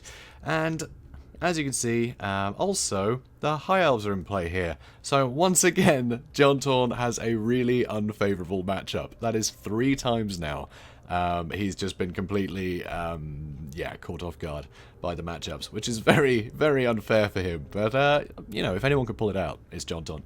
So, here you can see he has a front line of Eternal Guard. So, nice wide front line. He's gone with the cheapest infantry he can, though with shields. You can go cheaper without shields, but against High Elves you need that missile resistance. So having all those silver shields in the front line, and it does give them some more melee defense too, so they'll be able to hold longer in melee. It's the best call, I think. So really nice solid front line. And in the back, a ton of War Dancers with Azrai Spears. These guys are so good at killing cavalry. Huge anti-large and armor piercing, and they're very quick. They are very quick indeed, so very useful units to have, but 4 of them is a lot. So he's expecting a lot of cavalry, and he wants to be able to shut them down and protect his back line, which is devastating, this back line. It is incredible. So he has a Hawkeye's Rudakira. These guys are superb. They're the regiment's renowned Way Watchers. So you can see, as they're Way Watchers, they have great armor-piercing missile damage, gigantic range at 190. I mean, that rivals some artillery. It's really impressive. Also, they have Stalk. They can fire while moving. So Stalk means they can't be seen unless they're firing or near something. So they can hide, which is scary. They can hide anywhere. So they're hidden right now. It's very formidable. And because they're the Regiment Renowned, they do have a couple of extra toys at their disposal. So they have a smoke bomb. So if cavalry does manage to catch up to them, or even just infantry, they can hit the smoke bomb. It'll slow the enemy down a tremendous amount. I mean, minus 76 speed. And 76% charge speed as well. That's huge debuff to speed. So they can just run away again. And because they can fire while moving, they can just shoot back into the unit that they've just caught out with the smoke bomb. So that is very scary indeed. So they are going to get a lot of work done there. And they also have Discouraged as an effect on their missile damage. So when they hit something, they're going to lose a load of leadership. And you lose leadership anyway from being shot at. So that's minus 16, I think minus 8 or 10 for just being shot in general. So they can really just destroy leadership on units, as well as just killing a lot, because they're really, really good at killing things. And so are their younger brothers, these Way Watchers, who, again, they have all those same things apart from the smoke bomb and the Discouraged. Really good missile damage, really good range, and they can stalk. Very scary. And yeah, so that's all the infantry, but we also have a Spellsinger of Shadows on an Eagle. As the Glade Lord also has an Eagle, they can outrun anything that the High Elves may have. So that is very useful. They can keep out of harm's way as long as they want. But the Shadows, Spellsinger of Shadows, she has Melkoth, so just like in the previous game, really good for slowing down units and getting some damage into them. And the Penundral Pendulum, this is a new one. This is great. This will just cleave through any of the High Elf front line. Things like Spearmen don't have a lot of armor, and this is really good at unarmored, you know, combat. It'll kill things very quickly, such as spearmen, so you can really help buckle that front line, and it frees up more of the Eternal Guard for killing cavalry. So very nice there. Also, another little toy is Occam's Mind Razor. This will bestow magic damage, and that will actually negate the physical resist of Dragon Princes. if you're fighting something with magic damage. So it also adds weapon damage and armor piercing damage. I'm saying damage a lot. There's a lot of damage involved. But yeah, it's a really good spell to have on any unit, especially if you cast it on top of some war dancers, you know, on a unit that's been smoke bombed, or even better, hit with a Prey of Anathema. So here, the Glade Lord, the Glady, she has a bow so she can shoot things as she runs around, and she has this ability, which is the Prey of Anathema. This will basically just stop things in place for 16 seconds. They won't be able to move, and it'll lower their missile resistance, which means that these two units will be able to do even more damage to that unit, which is terrifying. So, finally, INDYPRIDE's army. Frontline is Spearmen, so much like the Eternal Guard, very good holding force. He wants his range and his cavalry to do all the work. So here you can see he has archers in the back line, so quite cheap and cheerful, but they will cut through things like war dancers very quickly. You don't have to worry too much about heavily armoured units as the Wood Elves. Wood Elves don't have a lot of armour, generally, apart from in their trees, which don't really have the killing power to kill a lot of High Elf units. So it's risky. So you tend to go with the low armoured stuff, and archers can be able to capitalise on that. Obviously, the missile resist in the front line is going to help the Eternal Guard shrug off the archer damage, but there's a lot of units that have no missile resist that are going to hurt, that are going to suffer for this. So also some more spearmen in the back, just to protect the back line. Also, a unit of Dragon Princes being escorted by Teclis here. So Teclis, you know, great utility, a lot of fantastic spells here. So this one, Bound Fiery Convocation. It's similar to Penundral Pendulum in the fact it'll do a lot of damage to unarmoured units, and Wood Elves don't have a lot of armour, so this will do a lot of work if he can just aim it down the front line. Also, the Potion of Chariot to keep himself healed, Regrowth to heal other units, huge healing. It also adds physical resist, which Ofcom's Mind Razor can negate, but that healing is very big, and when you have a lot of elite units, you really want that healing. He also has Enfeebling Foe to just basically stop things from working well, which is nice, and Flaming Sword of Ruin, that's going to add magic and fire damage. Fire damage is great insurance against trees, and a Net of Amantok to pin things in place, and there's a lot of things you don't want to kite you. Yeah, Wood Elves are good at kiting, so you want to stop that, and a net will do it. Also, he has the Fireborn, so more fire damage, insurance against trees, especially because all trees are large, and these guys also have an anti-large bonus, so very scary. And, not to be outdone here, he has even more cavalry. So, here you go, some more Dragon Princes over there, and some more Dragon Princes over here.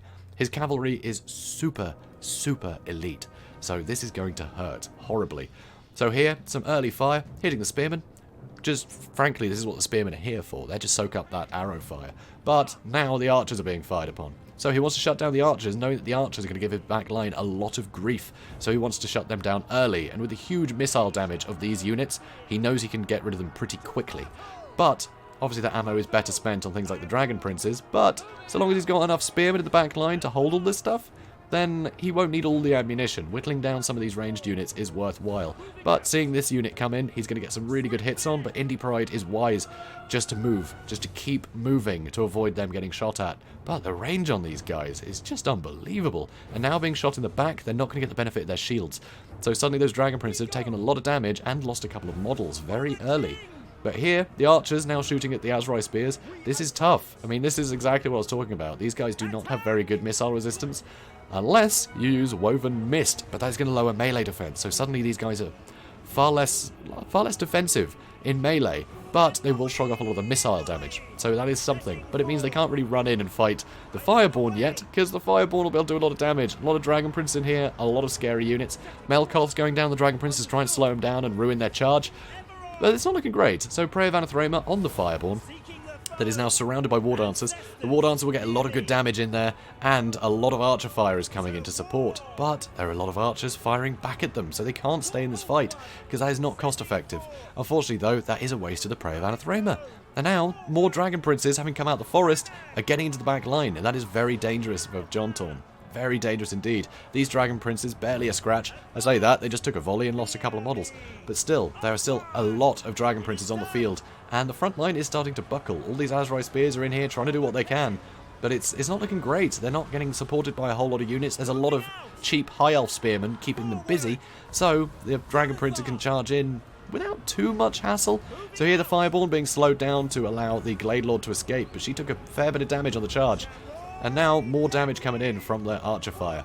Over here, the Azrai Spears have managed to muck up these Dragon Princes, which is definitely a good thing for the Wood Elves here. And it is allowing the Hawkeyes and the Way Watchers to get more damage in to that front line. Especially onto these Fireborn that are really starting to suffer. but they haven't lost a huge amount of models yet. A regrowth will put them in pretty good stead once again. But you can see, just all this archer fire, it's impossible to shut this stuff down without, you know, either more archers able to fire in, or any cavalry that can harass. But when you're facing such heavy cavalry as the Dragon Princes, you can't really risk Wild Riders. They just take too many losses on the charge. So it's not good. It's not good. It's a pretty tough position to be in. The cheap archers of the High Elves really just help dominate this battlefield. They help control the flow of battle. Even though they don't have superior range, these units cost about as much as one Way Watcher. So you can just have overwhelming amounts of fire for very cheap as the High Elves. And you see that? Huge amount of damage on the Azrai Spears. And these are the best tool that JONTAUN has to deal with these Dragon Princes in melee. So this is incredibly cost effective. And the Dragonborn, they did get healed up, so they are very comfortable right now. Very comfortable indeed. So they're going to be charging in, buckling the last of these Eternal Guard, so the whole front line has basically been wiped out. And now the High Elves are posturing up with their shields, making another solid line. Excuse me. And the cavalry are just sweeping through everything. A lot of damage has been placed on all of this cavalry, but there is still just so much of it. And there's still enough just cheap infantry to soak up all of this archer fire and almost win on their own. All these archers be able to get some really significant damage in. The Fireborn once again have been prey of Anathramed and are being fired upon by all of this excellent armor-piercing missile damage. So this is really going to hurt them. But it might be too little too late. Balance of power slightly in the High Elves' favour, but none of these units can afford to land, so a couple of the units that are actually affecting the balance of power the most aren't really able to be utilised.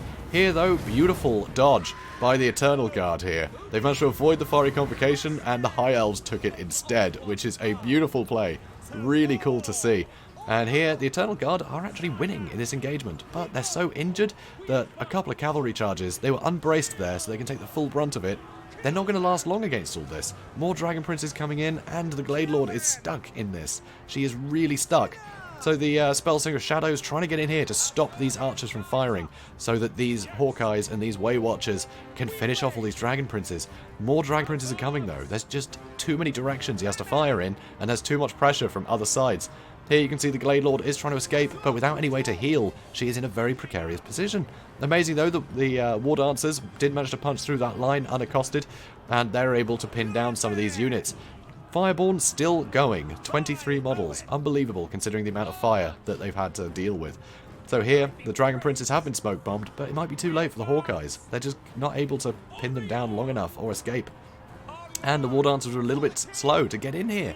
So now, plenty of ammo left, but not enough models. So although they still have 9 shots, it's only 9 times 14 rather than 9 times 60 that it should be if they were healthy. Sorry, 45 I believe it is. Anyway, it's not good. Dragon Princes have been scared away, but that might be too much damage that the Hawkeyes have taken. They won't be able to withstand all of these different charges. So over here, more Shadow Magic on the Fireborn to try and stop them. And amazingly, these War Dancers are holding out against all this with the Eternal Guard.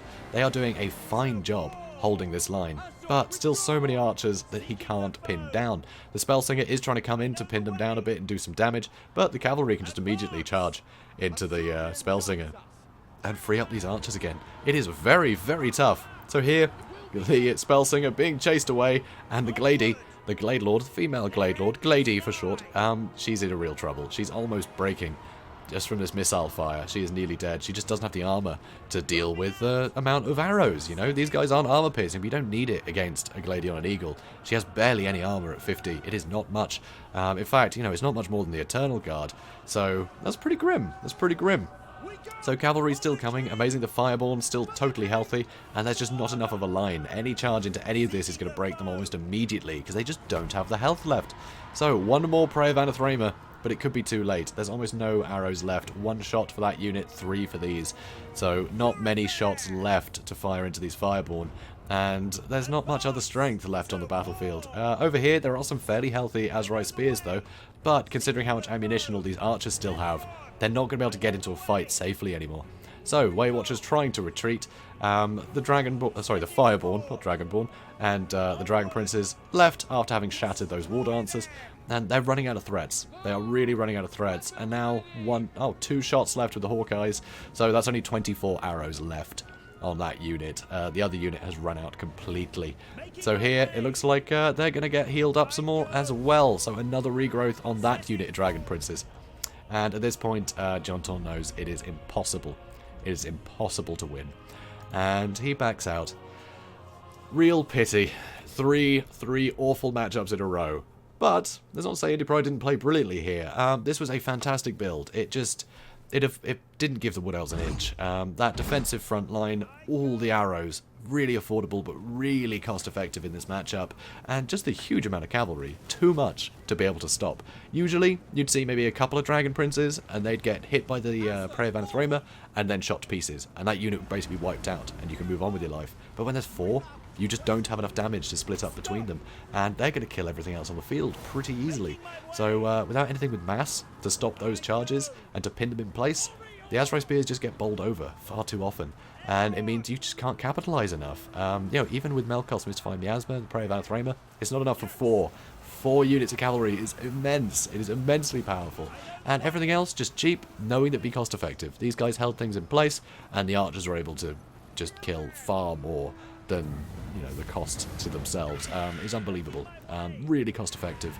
And frankly, he knew that with all this cavalry, he'd be able to defend his back line from anything the Wood Elves could throw at it. You know, if the Wood Elves brought a load of cavalry themselves, these units were going to win out. So he knew he didn't need Loath and Seaguard or anything fancy, just standard archers. That's all he needed for that. And with Teclis being able to net things down and heal things a tremendous amount with regrowth, it was pretty much GG from the beginning. I think the matchup just favoured the High Elves too much here, and INDYPRIDE really took advantage of all of the Wood Elves' weaknesses in order to achieve victory here. So that means that INDYPRIDE is now in the final against the GOBBOKING. So that is going to be a tense fight, and I think it's one that a lot of people have been requesting. So it's going to be really good to see how that pans out. So, JONTAUN of Total Brohammer, go check him out on YouTube. He plays a lot of very competitive games, and of course he was in 2nd place in the previous Everchosen. So he really knows what he's doing. So definitely go check that out for more Total War content. Also, INDYPRIDE, we'll see him again in the final, but be sure to check out INDYPRIDE of Milk and Cookies Total War on YouTube. And yeah, for more Total War stuff. It's all very exciting. So, I guess we will see you in the finals. It's now the finals. That's right, this is best of 5, so we're going to have a lot more games, hopefully. So, it should be interesting. So, GOBBOKING here is playing as the Dark Elves, and he's against INDYPRIDE, who is playing as the Tomb Kings. So, very cool. Two brilliant Warhammer 2 factions going at it, so it's going to be fantastic. So, the GOBBOKING here, he's got the Hellebrunai, which is a fantastic utility. That poison is just great on a unit of spearmen, because you really want to be able to slow things down that are attacking spearmen. Usually, you know, you want them to be pinning down cavalry, and if you can slow them with the poison, they're not going to be able to escape as easily, and you get more of that damage in with the anti-large. So really cool unit, the Hellebrunai. He's also got plenty more other dread spears to try and hold the line, and they're very defensive units. So even against, you know, quite a lot of scary things that are going to charge through them, that anti-large is going to help be pretty cost effective against much more elite things, or they'll just hold their own against sort of anti-infantry infantry. So pretty useful. So Dread Spears are frontline, very useful. Also, he has some Witch Elves. Witch Elves are fantastic for causing enemies to rampage, and once they're rampaged, they'll be stuck there fighting. So you can just bring anything to bear at them. You can't retreat out of that fight if the Witch Elves have caught you. So very, very cool utility there. Also, with Malekith on a Chariot, it's, you know, large target. It might be a bit fragile there. He's going to be more for killing infantry, though he does have great armor piercing, and he does have very good combat stats, and great spells at his disposal. So if we have a look, he has Gaze of Malice, which is a nice little ability of his. Basically just knocks a load of guys over, does plenty of damage. Also, Soul Stealer is just superb in this matchup. It's really good against single model targets, and Tomb Kings rely a lot on their big constructs that you really want to take out. So being able to use Soul Stealer on a big blob of them, if things do end up as a big mosh pit, Soul Stealer is going to get a lot of value, which means he's going to have to stay spread out. But then he's going to be a bigger target for things like these Cold One Chariots and the Dread Knights and Slaanesh's Harvesters, and over here the Knights of the Ebon Claw, which are like Dread Knights, but they don't rampage, which is awesome. So they can take a lot of damage, but you can still pull them out and bring them back in, so a lot more utility out of those. So a lot of very threatening mobile things, and reason not to blob up. So it's going to be hard to play defensively for INDYPRIDE here with Malekith on the board. Also, see here, he's about to fire an ability off, which I want to make sure I catch. But anyway, also, so the Cold War Knights, fantastic. Sorry, not anti-large, just anti-armor, which is very useful against the Tomb Kings, all their constructs. And also here you can see Sinesh's Harvesters. Sinesh's Harvesters have a lot of great utility. They are really, really fast at 92 speed. Unbelievably quick. Also, they have magic damage, which helps a lot, actually. There's a lot of protective magic that the Tomb Kings can use to add physical resist. So if you can ignore that, that's really useful. But also, they have some free spells. So Word of Pain basically makes it so the enemy can't hit you at all. Minus 44 melee attack is gigantic. So it can basically render a big construct completely useless, which allows you to capitalize. But also, Soul Stealer. And, oh, and I missed it, didn't I? So Khalida basically just blew the crap out of all these Witch Elves, which is superb. So High Queen Khalida there.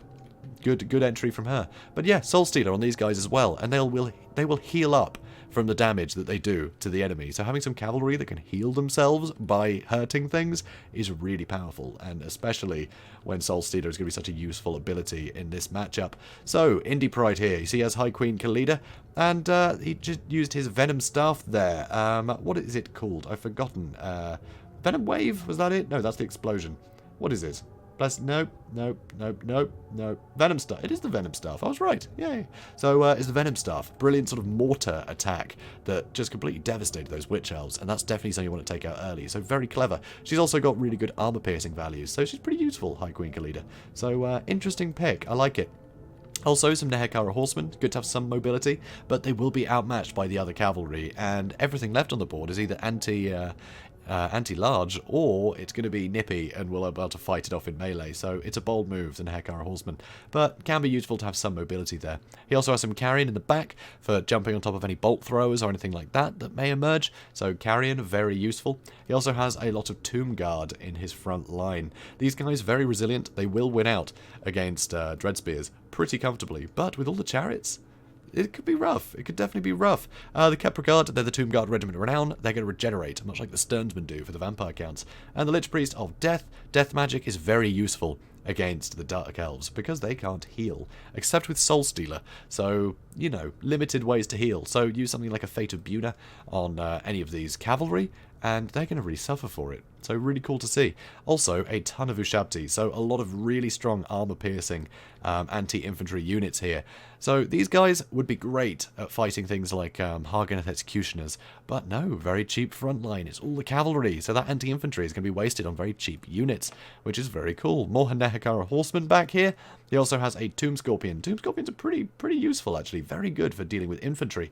But judging from this, it's mostly geared toward killing infantry. There isn't a lot to deal with cavalry, and unfortunately it's all chariots and cavalry on this side, so it's going to be very difficult. One last unit I want to quickly talk about is the Cold One Chariots. So they will rampage if they get too damaged, but they've really got to get bogged down and stuck in, you know, different engagements to be able to do damage that much for them to rampage, and then, you know, they're stuck in that fight until they are completely crushed. But Gobbo is very good with his chariots, and he's just not going to throw them in a fight. That means they're going to get rampaged and caught out, so it's going to be very difficult to catch these guys. Also, they have really brilliant missile damage with armor piercing, so against anything like the Ushabti and the Tomb Scorpion, they can get some really good damage in. So here, Gobbo is trying to get rid of some of the sort of cheaper infantry, so a load of damage on the Skeleton Warriors, which gives him fewer options to bog things down, which means that his very thin line of just 4 spearmen will be able to bog down most of the enemy for him, if he can wipe out some of the cheaper units here and there. So you see the cavalry are probing, trying to see where to attack, but this cavalry far outclasses it. And without there being a net on the field, Malekith can run straight through the line, and that was a gorgeous charge. Went down the entire line, just knocked over half of them. So here the Ushabti are coming in to try and deal with Malekith. That armor piercing will definitely help do some damage to him. But he's pretty comfortable. He knows that he will have a Soul Stealer or two by the end of this game. So he can afford to take a bit of damage because he knows he'll be able to afford to heal up again. And a lot of stuff is blobbing up around him to try and kill him. And now a Soul Stealer drops on these Ushabti and the Tomb Scorpion and the Kepler Guard and the Tomb Guard. So suddenly a load of very valuable units are getting hit by a lot of damage, and Malekith is basically up to full health again because of all that healing. So suddenly, one unit of Ushabti is already crumbling. just because the missile fire from these guys, the cheap anti-large, and Malekith hitting them with a massive spell. Another Gaze of Malice helps wipe out those skeletons. Unfortunately, it does do a lot of damage to the Dread Spears, but it doesn't matter too much. A lot of these guys getting terrified away by the Terror, causing Ushabti here. So the Cold One Dread Knights are charging in, trying to get some damage. Nehegara Horsemen are trying to plug up that gap, but they don't have the armor piercing to really deal with the 120 armor of the Knights of the Ebon-Claw. But that Fate of Buna will definitely help whittle them down, and that's a good target to hit with that spell. But the Chariots are having a wonderful time. Not a huge amount of kills yet, but they've done a lot of damage. Here you can see the Helbrunai have actually, with the Witch Elves, have these Ushabti rampaged and pinned here. So they are suffering horribly. Sertius Harvesters charged in here, keeping a lot bogged down, along with the Cold One Dread Knights. So Khalida is in a lot of trouble, all of a sudden. An awful lot of trouble. I think, yep, Spirit Leech on Malekith, but he can heal back through that with another Soul Stealer, so he doesn't have to worry too much about that, honestly. It's very scary. He might have been better to use the Spirit Leech on the Cold One Dread Knights, because it will help kill a few of those models, which is definitely useful. And if you can get them to rampage, they'll be stuck in here, fighting all these units, and that is a good thing. But here you can see Sertius Harvesters haven't lost a single model yet. They are having a fine time. I'm not sure if they used their Soul Stealer yet. That might have happened already. Hard to tell. I think they might still have it. But that is Realm of Souls proccing. So whenever Tomb Kings lose units, this fills up, gives them some heals every time it hits one of these blobs. And at the end, you get to summon some more Ushabti. So more Ushabti are coming in with that anti-infantry. They can do well against the Witch Elves. But more anti-larges coming in. And this stuff is going to rampage, which will lower their melee defense, which will make it even easier for the Dread Spears to capitalize. And all the other infantry is breaking over here. These Ushabti are crumbling. And, yeah, a few things rampaging, but it almost doesn't matter that they're rampaged at this point. You know, the Cold One Dread Knights, all he wants to do is have them in this fight attacking things. He doesn't need to pull them out and cycle charge at this point. He has overwhelming numbers, so he can just let them keep gobbling up infantry. So, absolutely wonderful. Cold One Chariot, neither of them have really taken any damage at all. Not a huge amount of kills. He has basically just been using the missile damage. He hasn't needed to charge them in because he's had control over the battlefield. So Gobbo here is winning very decisively. With this Dark Elf army, he had all the tools to completely tear apart this army by INDYPRIDE, unfortunately for Indy. This has been a rough one, definitely a rough one, but INDYPRIDE was definitely gearing his army more towards dealing with sort of a heavy infantry line rather than all this cavalry. He just did not have the anti-large to deal with all these units. So another Gaze of Malice over there, not sure why, just for show I suppose. So and now everything's disintegrating. That Word of Pain, putting it down to almost 0 melee attack I believe. And now it's just the Summoned Ushabti and the Tomb Scorpion left. And they're just going to get run over by everything that is left. So very decisive win there for the Dark Elves. Very decisive indeed. I mean, look at how much health most of these units still have. Malekith took a bit of damage, but he can afford to throw in combat willy-nilly when he knows that he can keep bringing his health back up with the Soul Stealer. So very scary indeed. And that is game. So valiant defeat for INDYPRIDE there. So you can see he did make a dent in all that infantry. Because, I mean, that's what he was geared towards handling. But when you look at all the other units, I mean, the Knights of the Ebon-Claw did get Fate of Bunad, which is going to hurt tremendously. But his other Knights, his other cavalry, his Chariots, Malekith, they all basically got out scot-free. They could have carried on fighting, you know, for ages after this. It was rough. That was rough, honestly. Very decisive win for Gobboking in this first battle, in this first round, in this best of 5. So, very exciting stuff. So, we'll see if INDYPRIDE can get the next one back in. You know, make sure he still has a shot here. So, I'll meet you there.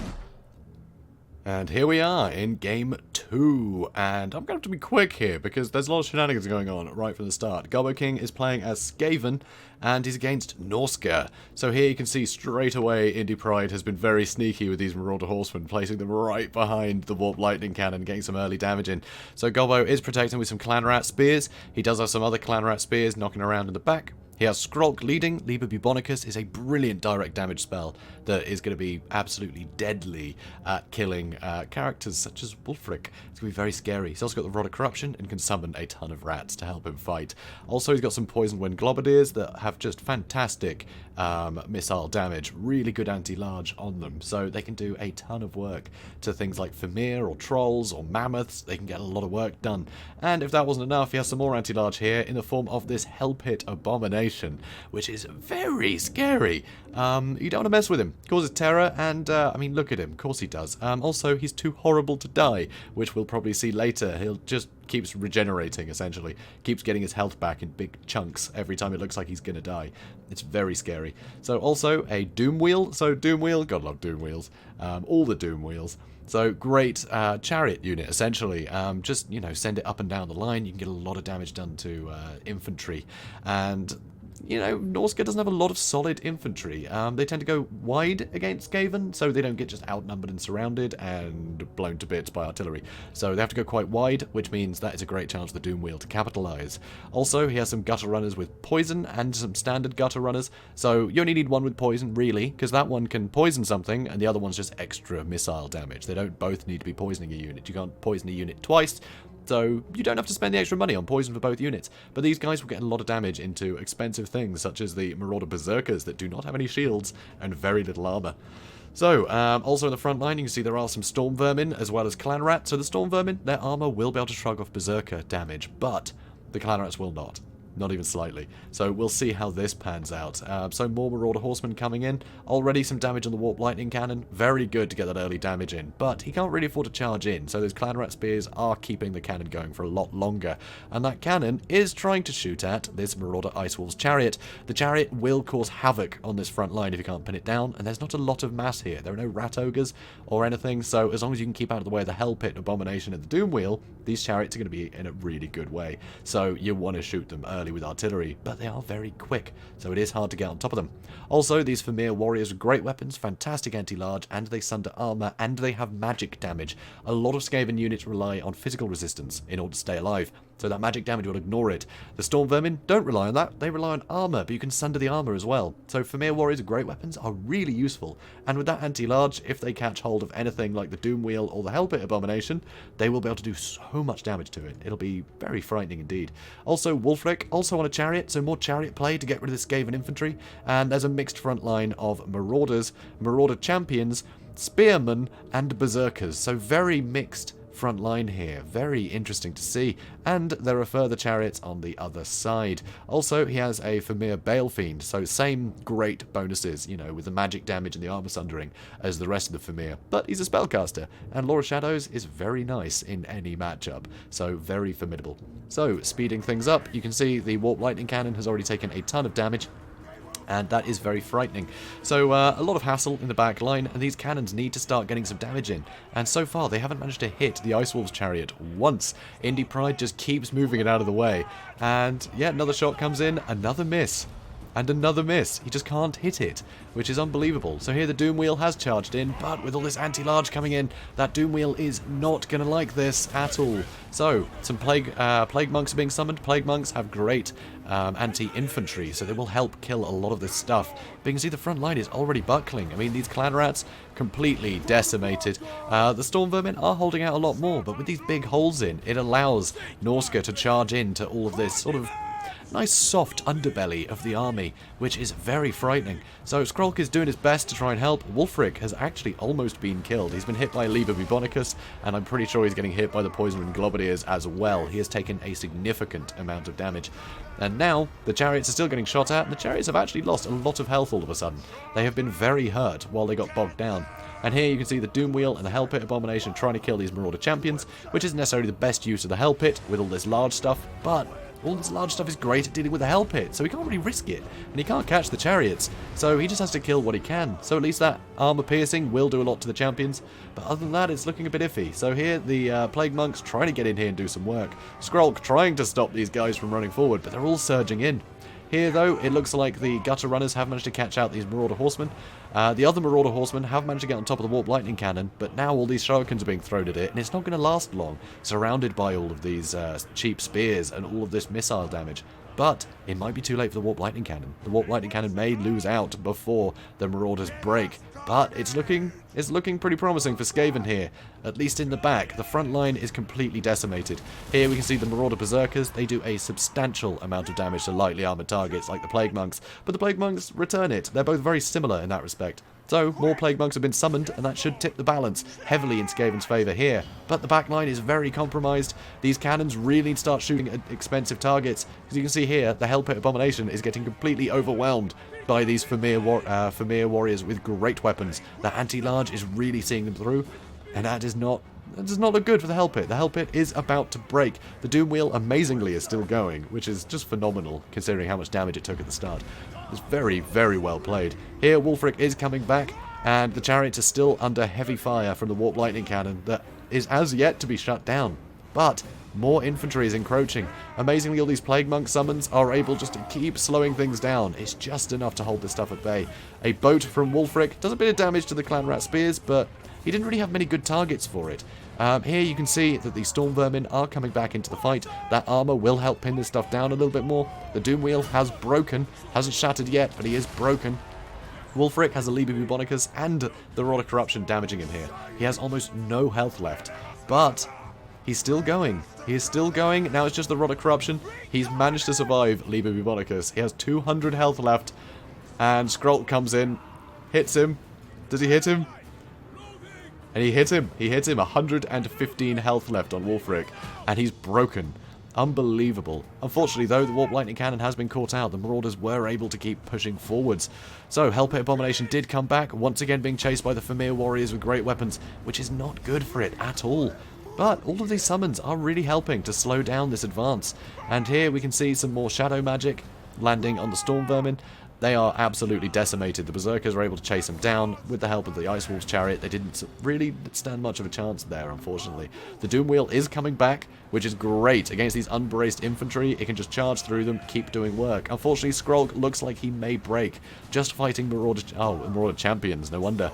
So Skrulk is in a bad place here, a very bad place. The Warp Lightning Cannons look like they're about to come back online again, and the Poison Wing Globadiers are firing into this mix, which is going to do considerable amount of damage. The Hell Pit Abomination did come back a second time and is still fighting, coming to try and back up Skrulk, who is under a lot of pressure from not only the champions, but now the Fimir Balefiend.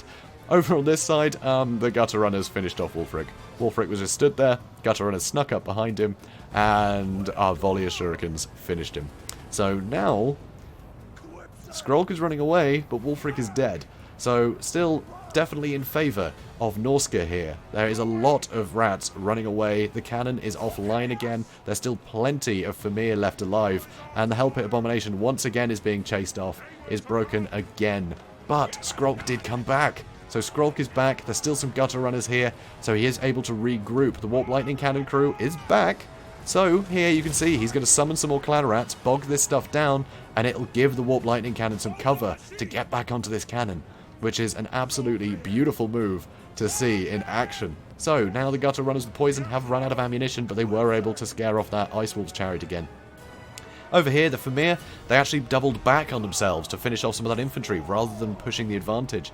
But, I mean, he is getting rid of these guys that could sneak up behind him. These Gutter Runners now with the Melkoths on them, they're pretty good in melee. I mean, they're alright, considering the fact that everything is pretty hurt right now. Them coming in with full health, it's actually going to do pretty well against a lot of these Marauders. I mean, these Marauders aren't great in melee themselves, so the Gutter Runners might be able to get some good work in.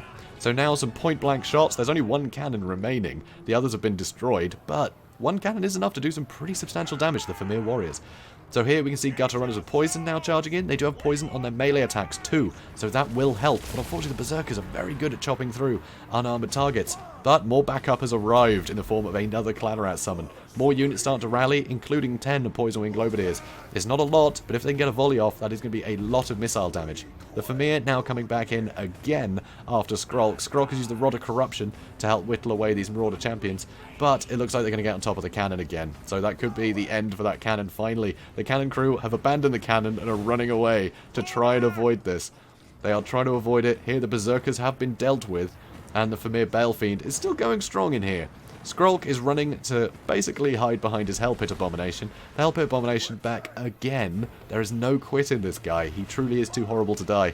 So here, now, the Poison Wing Globadiers are online, and they're able to start throwing volleys into this Fimir Balefiend, which is very dangerous for the Balefiend. is going to do a lot of damage and really cut through that armor, which is only at 65. It's not a huge amount of armor, but it definitely helps. These guys can get a lot of damage in.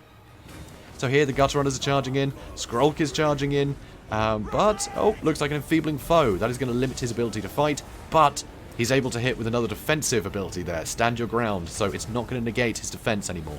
He's going to be as defensive as he was. He won't be very good on the attack with enfeebling foe on him, but it is enough to keep him alive, and here, now that the Fimir warriors have actually finally broken, now the Hellpit can come in and actually get some work done. For once, he won't be hard countered by these Fimir, so he's able to come in, and the Fimir Baleffiend does count as a large unit. So that anti-large from the Hellpit is really going to help deal with him. Now, basically all that's left, oh my word, the Warp Lightning Cannon is back online again. It managed to survive and come back. So now it can just fire at these units as they're coming back. Skrulk, he's happy as anything. He has his whole army with him. He's regrouped, and Norske is really lacking the strength now. The balance of power has swung back in favour of the Gobboking, despite being in the favour of Norske for pretty much the entire fight. So, unbelievable turnaround here. Unbelievable. So the Fimir Baleffiend is just getting killed to bits. He can't escape this blob. And with only the Marauders left, army losses will trigger. So there we have it. Valiant defeat. So another unbelievable win for Gobboking there. Unbelievable turnaround. But if any faction can turn it round a game, it's Skaven. They are experts at running away. They are really good at that. They'll run away and they will just keep coming back. And every single time they're coming from all different angles. You can get all these surrounds. All these rat summons can help just bog things down, get in the way, just be a real nuisance. The cannons just keep coming back online. The Doom Wheel, he refuses to go anywhere. And Hellpit, too horrible to die.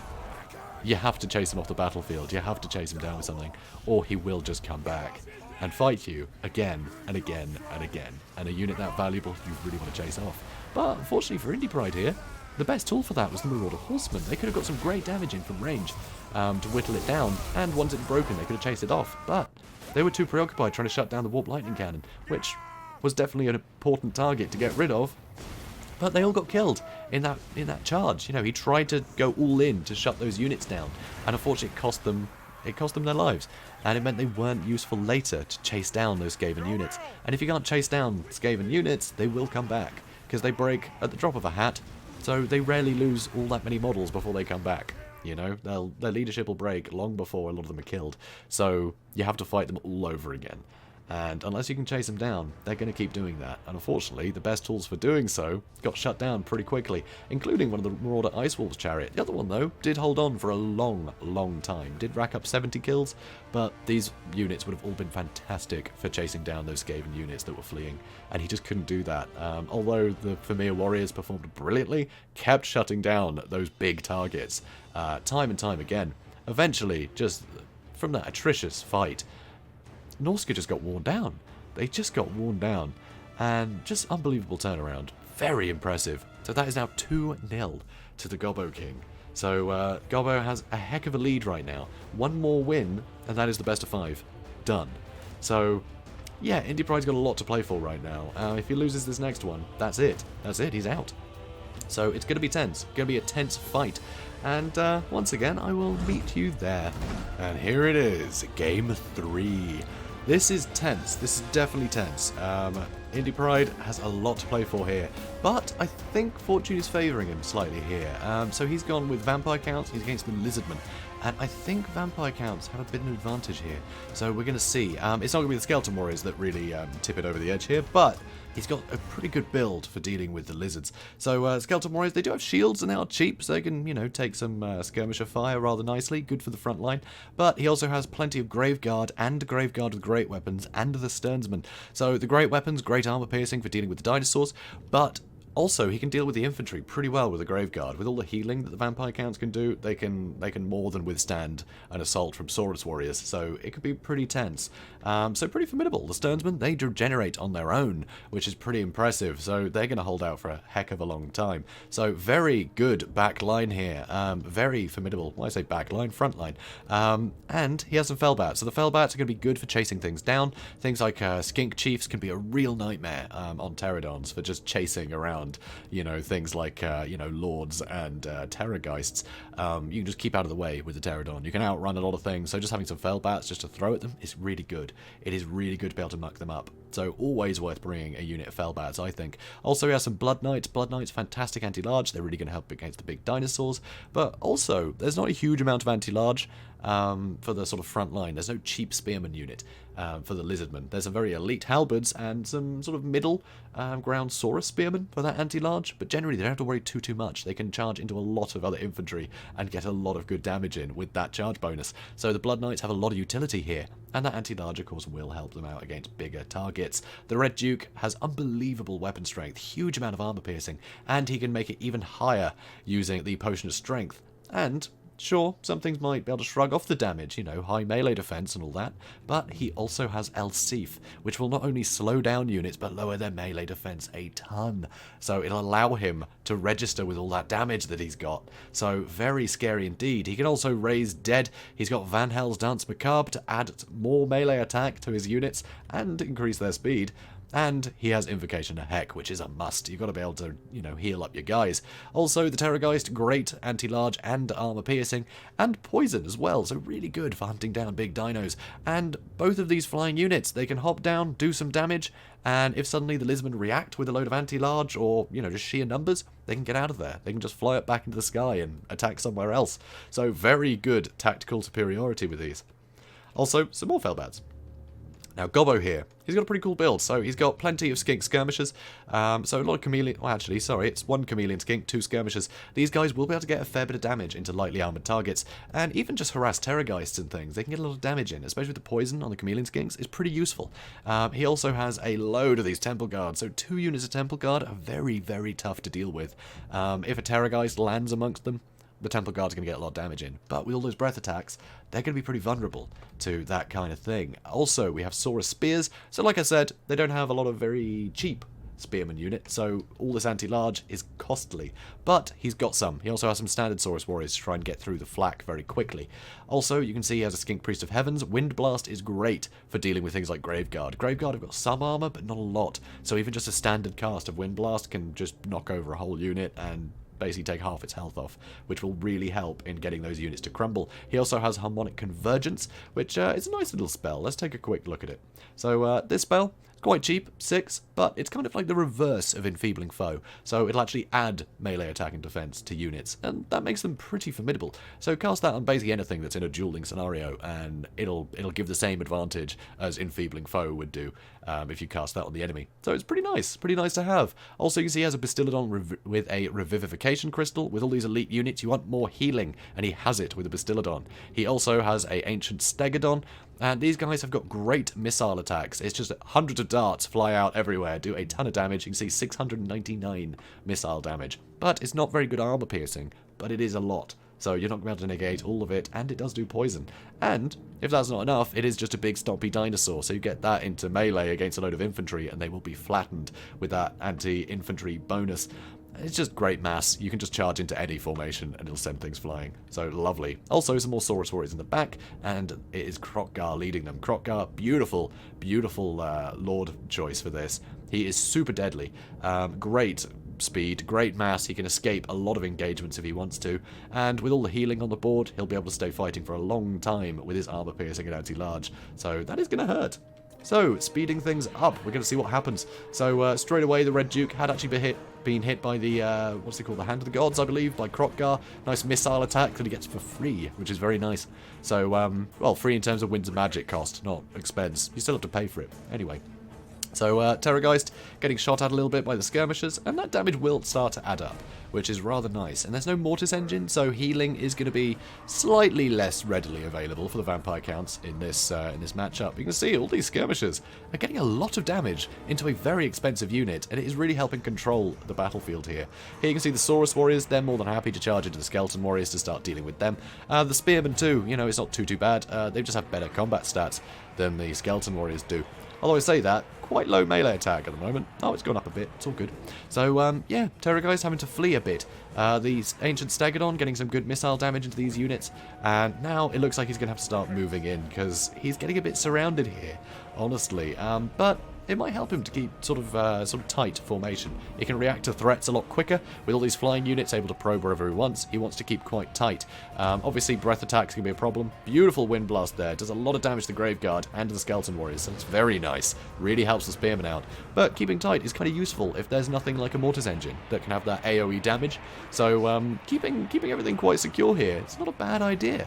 So here you can see the Revivification Crystal is actually getting stuck into melee. He does have pretty good weapon strength and an anti-infantry bonus, so he's pretty commendable in melee. So he can certainly help deal damage to these guys. So that's nice. It should help the Temple Guard weather this storm, because Temple Guard don't want to be fighting a load of Graveguard with great weapons for long, to be honest. The Graveguard with great weapons, they have the anti-infantry bonus that the normal Graveguard do, but also a huge amount of armor piercing. So that's exactly what you need for dealing with Temple Guard. Another brilliant wind blast does a ton of damage to the Sternsman, and it was enough to crumble that other unit of skeletons. So very good spell there. And here, unfortunately, the Saurus Warriors have been surrounded by the Blood Knights, and they are taking a lot of damage and now broken. That means that Kroq-Gar is kind of on his own here. Beautiful Hand of the Gods there, doing another big chunk of damage. Wasn't the best hit, but it definitely helped. So over here, the Ancient Stegodon, the Ancient Stegodon's over here, getting stuck in with these zombies. The Bastiladon, he is about to be attacked, but he's doing okay here. He is helping the Temple Guard out. Revivification Crystal has been used on the Temple Guards to try and help withstand this damage. But the Bastiladon should not be fighting these kind of units for long. It is not ideal. He needs to get support here quickly. But it looks like a lot of the flanks here, a lot of this infantry from the Vampire Count is starting to struggle. Another Wind Blast doing a lot of damage to these Graveguard, but it seemed to hit its own units slightly too. So here the Bastiladon is struggling.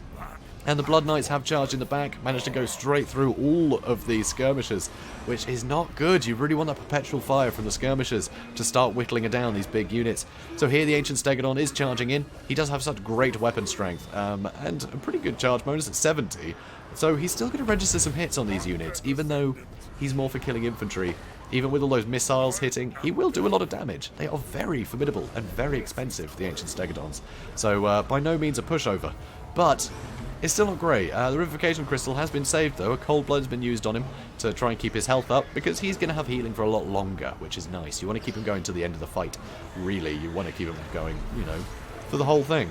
Get as many heals off as you can with him, because you got to wait for him to recharge. So you can't just put them all out before he dies. No, it takes time for them to replenish.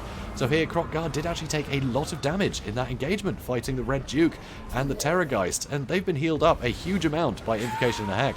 So here the Ancient Stegodon is trying to keep the Red Duke busy, and he is actually doing a fair bit of damage. Unfortunately, the Temple Guard just couldn't weather all this. These Graveguard with great weapons have done a tremendous job in dealing with a very elite unit. Brilliant counter for Temple Guard in those units. So very scary indeed. So Kroq-Gar has used the swiftness of Itzel to try and get his speed up, because Elsif is keeping it down. Revivification Crystal trying to keep his health up too. But the amount of damage he's taking, he's going to be hitting his healing cap soon, which is very dangerous. So here, still getting hit by a lot. That Elsif just putting his melee defense down to 0. He can't avoid getting hit here. And now zombies are being summoned to try and bog this stuff down, so it'll be easier to chase him, because it'll be harder for the other infantry to try and back him up if they're busy fighting zombies. So it's looking very tough indeed. Over here, the Ancient Stegodon still just stuck fighting stuff over here when he needs to come to support Kroq-Gar. He has to get his units together to be able to weather this storm and add more mass to the blob, you know, to help fight this stuff off. And yeah, he needs to almost use him like a chariot. Just attack one unit of infantry, then the next, and just have him run around and knock things over. I think that's the way he needs to play it.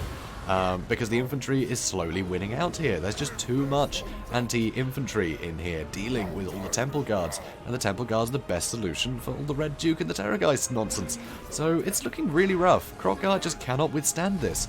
With two things constantly chasing him down that are built especially for hunting something like Kroq-Gar, it's just too much for him. It's just too much. He can never get healed up enough to be safe again, to be in combat for any prolonged amount of time. So he's having to just keep running him away while his other units try and pick up the flak. But it looks like INDYPRIDE might have this. The balance of power is far in his favour. And now the Blood Knights, they're still going. They've just been charging what they like all day. Nothing much to stop them, really. Yeah, Kroq-Gar's in a lot of trouble here. He's in a lot of trouble. And here, the Revivification Crystal is being beaten back by the Red Duke.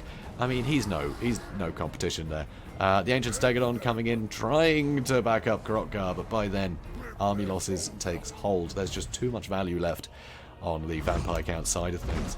So, pretty punishing, pretty punishing. But I mean, he had to come back strong. He had to. I mean, it was 2-0 so far, so he had to come back in a big way.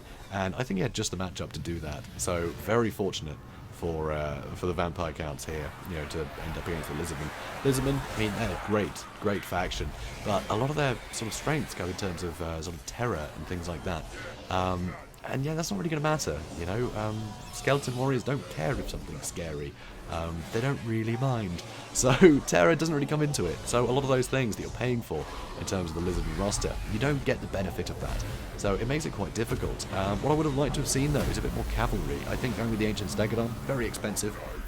And I mean, anti-infantry, sure you need to kill the infantry, but I think really the bigger threats are things like the Terrorgeist, and I think something like Cold One Riders or something like that to just help pin things down, you know, help support, you know, Krokgar or, you know, well, the Skink Priest actually was totally fine, but the Bastiladon, you know, something that can plug up those gaps and pin things down for a while. So that way the Lizardman can be more aggressive and actually go on the attack rather than having to play defensively the entire time. And that's exactly what happened. So it's very difficult position that GOBBOKING put himself in there. But, yeah, heck of a game. So, now it is 2-1. GOBBOKING still in the lead, but INDYPRIDE's back in with a shot.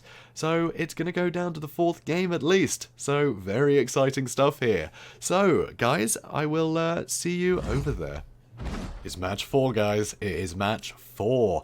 This is going to be interesting. These armies...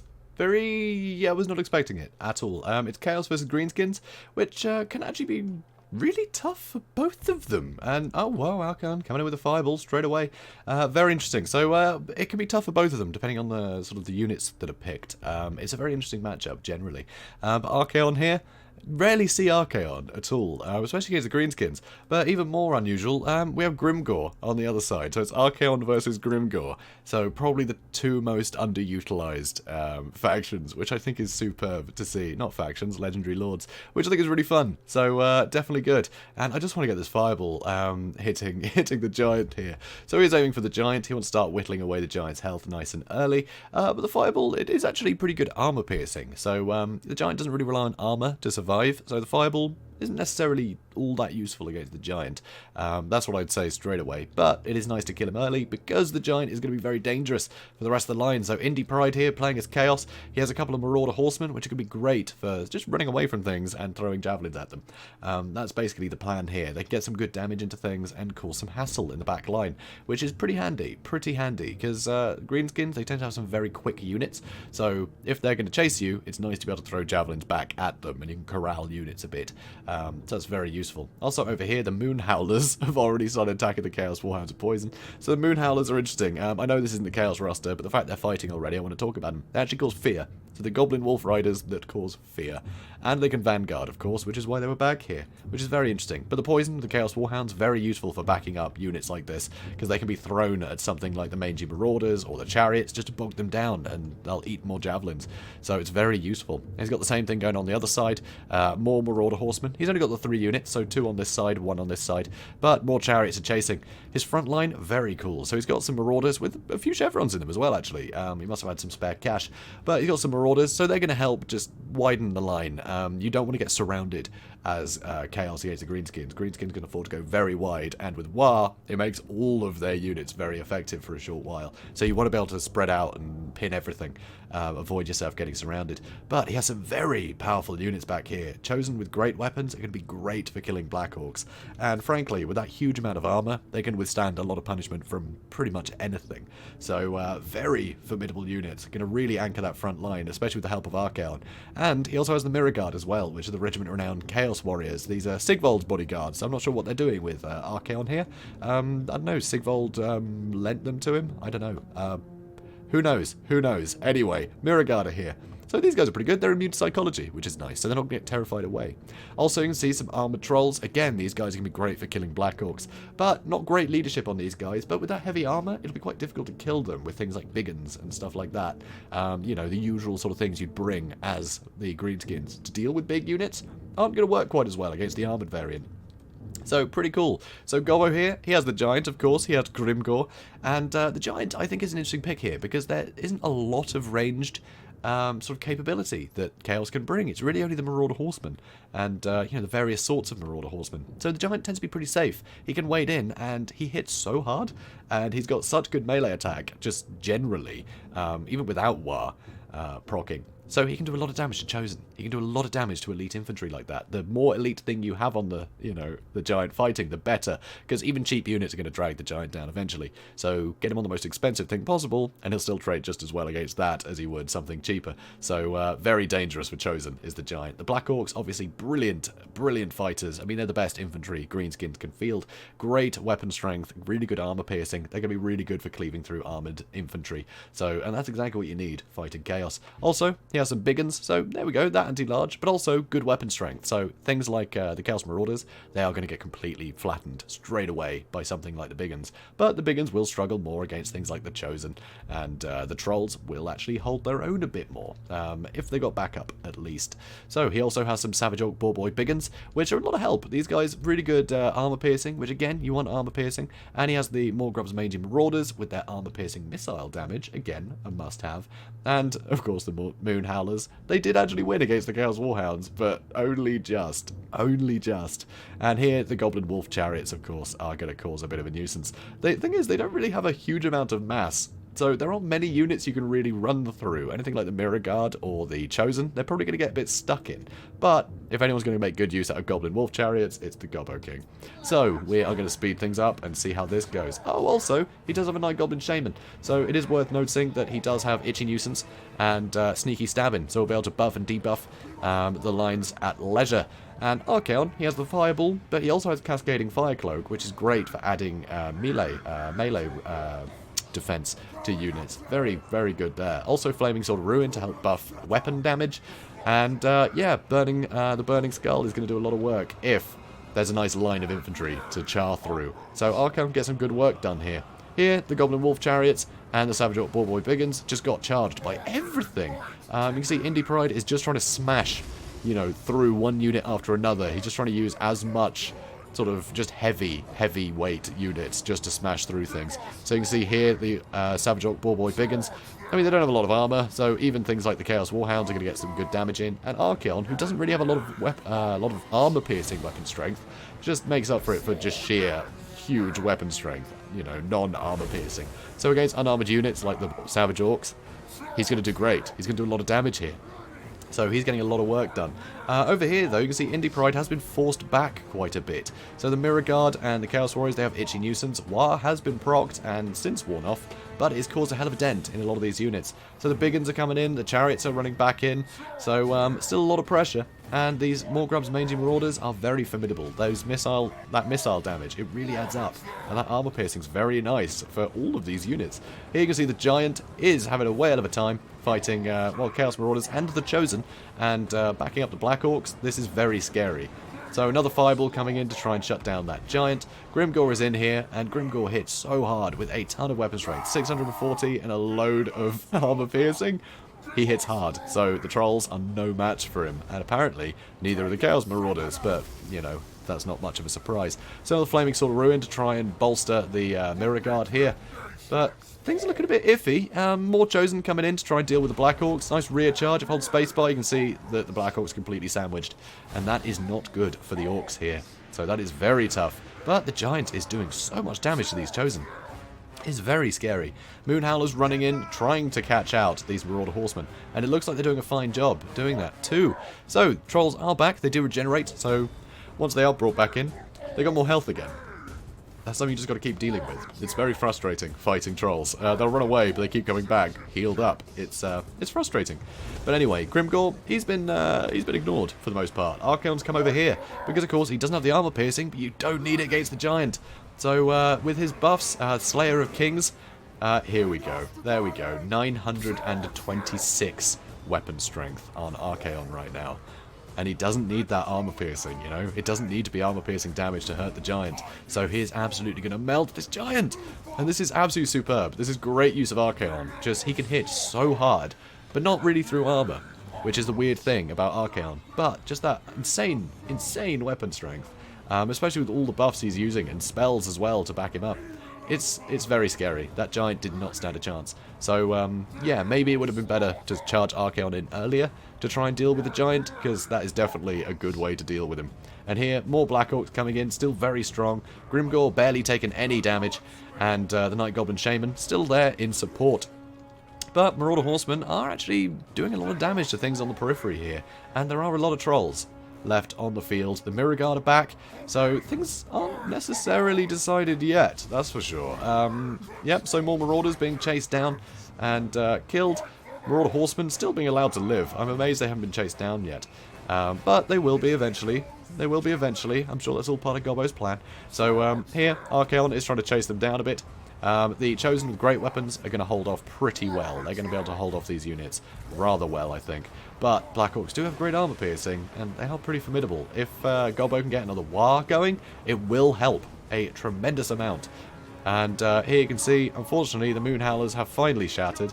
And where did the... Oh, they charged into melee. They'd run out of ammunition. So without the Morgrub's Mangy Marauders being able to fire, yeah, they had to charge in. And War was procced just after a lot of things have broken.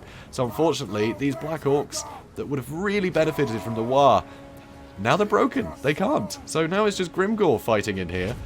Oh, and the Shaman. They're the only ones getting the benefit of the War. And under all of this unbelievable weapon strength, you know, all this armor piercing from the Chosen, the Trolls, suddenly Grimgor is under a lot of pressure, and the balance of power is heavily leaning towards INDYPRIDE now. Heavily. So, Grimgor is still fighting, though. Maybe Grimgor will have this. Yeah, if anyone can do it, it's Grimgor. Yeah, everyone knows he's overpowered. So, here he is, he's trying his best. But as you can see, there's too much sort of mobile forces still at Chaos' disposal that INDYPRIDE is able just to chase down all these units and stop them coming back to help out Grimgor. So he's on his own in here. He is on his own. He's absolutely on his own in this. So not ideal. Shaman being chased away. And it's at this point, Archaon looks like he's coming for Grimgor, and the Chosen are running away. So we're about to see a bit of a duel going on here, which is very silly, but also very exciting. So Archaon gets a really nice hit on Grimgor. Grimgor does get knocked over, which is not good for Grimgor. And Archaon's able to... Okay, apparently he's just going for a little trip. So more missile damage coming in, which is very, very sneaky. Not very honourable there, but I guess he is fighting a greenskin, so what do you expect? So here you can see sneaky stabbing has been used on Grimgor. The Shaman did come back. So suddenly a lot more weapon strength is really going to help deal with Archaon. But at this point, it looks like army losses is triggering. So Grimgor can't actually sit and fight for long. So that's a bit of a pity. Poor Grimgor. Aww. I know, it sounds like I'm biased. I always just want to see Grimgor win. He doesn't win much. Bless him. So, it was a pity. It was a pity he couldn't win that duel. Because everyone knows that Grimgor is the best. So, you know. But that does mean that it will go to a 5th game, which is always tremendously exciting. I'm not sure what GOBBOKING was thinking bringing Grimgor. I think he just wanted to be a man of the people. And he almost pulled it out. So, you know, fair play to him. So, INDYPRIDE here, he was able to get the victory, but the Chosen, I think, they're just so hard to kill, honestly. They are very, very difficult to kill. I think with something like Rusty Arrows, maybe just a Goblin firing squad, it could have really helped. I think Gobbo needed more range there. So, you know, to help deal with units like this. But, yeah, just going straight into them with Black Orcs. I mean, they're going to trade pretty evenly, so it's not ideal, really. You want to get the advantage. You know, things like the War and the Rusty Arrows to really mess up your opponents. You've got to be sneaky with the Greenskins at the end of the day. But, I mean, definitely a man of the people. I mean, Goblin, Wolf, Chariots, Moon Howlers. When do you ever see Moon Howlers? So, yeah, I'm not sure what Gobbo was thinking here, but he was definitely going for a fun army, and it made for a very fun fight. So, it was a lot of fun. Have I said fun? I think I said fun.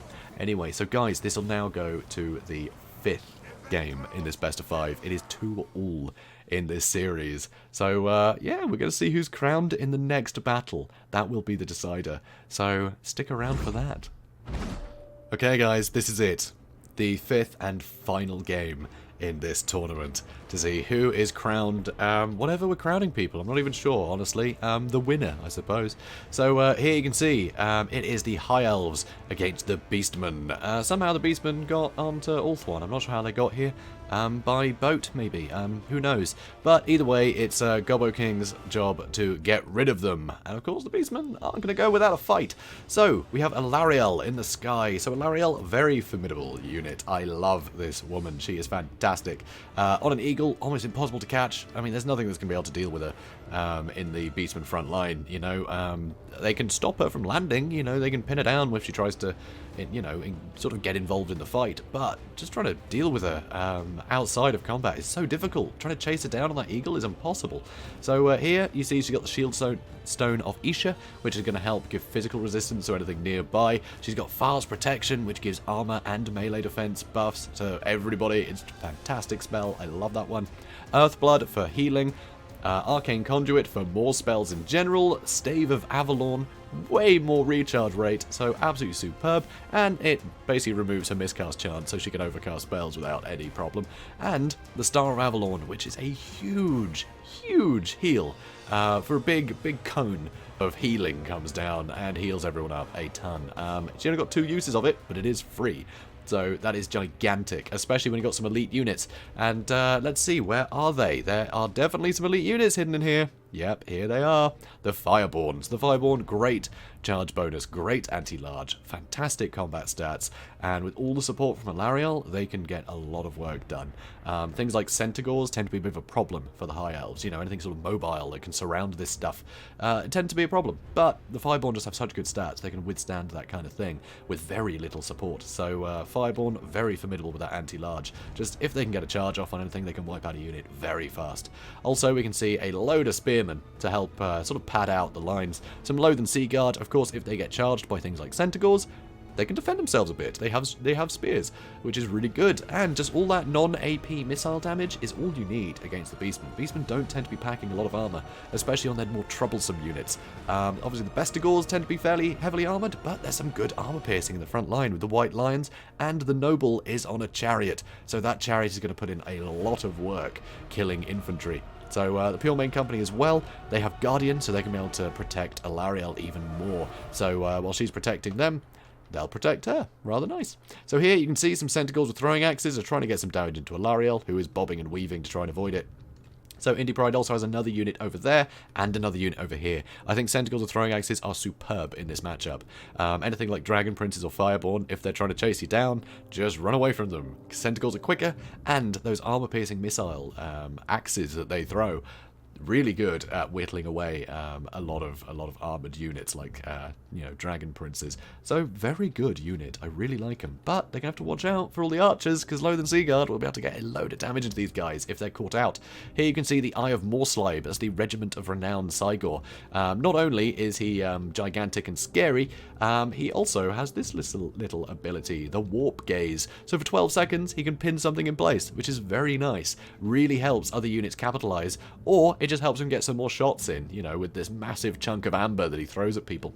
Also, you can see he has some Gore Herd, which are really good at killing spearmen. Also, the Korok's Man Rippers, so they're Bestigor, but anti-large. So these guys are really formidable killing cavalry, and there's often a lot of heavily armoured cavalry that you want to cut through, you know, fighting the High Elves. So really good choice. Also, some cheaper units for the front line, just some cheap spears to hold things back. Also, Blackhorn's Ravagers, these guys do have a frenzy, which is very cool. So that'll be interesting to see how these guys perform. Also, some more Gore Herd in the back, some more Bestigors, and he has a Brave Shaman of Death magic, very handy. If you can get, you know, Fate Abuners and Spirit Leeches on those units of cavalry, you can start killing models nice and quickly. So, very useful. You can't heal what's dead. So, pretty handy. And also the Chariot will help against infantry. Also, Morga the Shadowgave. He can not only summon a unit of Chaos Spawn on a whim, he can also convert an enemy unit that is injured into more Chaos Spawn. So you not only wipe out that unit, you bring reinforcements along with it. So, very scary. So here you can see Warp Gaze has been used on Alarielle, and they're trying to get some early damage in with all these throwing axes. But she's actually withstanding a lot of this, amazingly. It's not that long a break, you know. She can get out of there pretty quick. It's only 12 seconds, the Warp Gaze.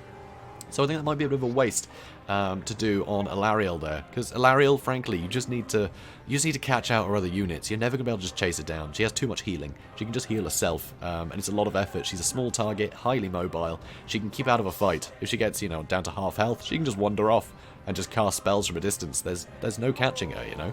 So trying to get all that damage in early, it's not going to make much difference to that fight, I don't think. So, I mean, it's worth trying. I mean, Lords are expensive and important. Here, though, you can see the Pure Main Company has been taking a absurd amount of damage from the Eye of Morslide, but now everything is starting to chase in, and these Fireborn, with cover of the trees, have managed to sneak right into this formation. And now, with that anti-large bonus, they will chew through the Eye of Morslide. And now more Dragon Princes, which apparently I completely missed, also hidden in the trees, have charged in and caught out these Centaurs. You see, on the charge, they have lost half of their health. So half their health gone in one charge, and the Dragon Prince is still totally fine. And Earthblood's been cast on everything, so no models have been lost on any of that. But that's half a unit of Centaurs, and half of the Eye of Morslide taken out in that one charge. So, pretty formidable. Pretty great there. Also, there's some more spearmen coming through the trees, and some more spearmen over here. So, good luck trying to escape in any direction here.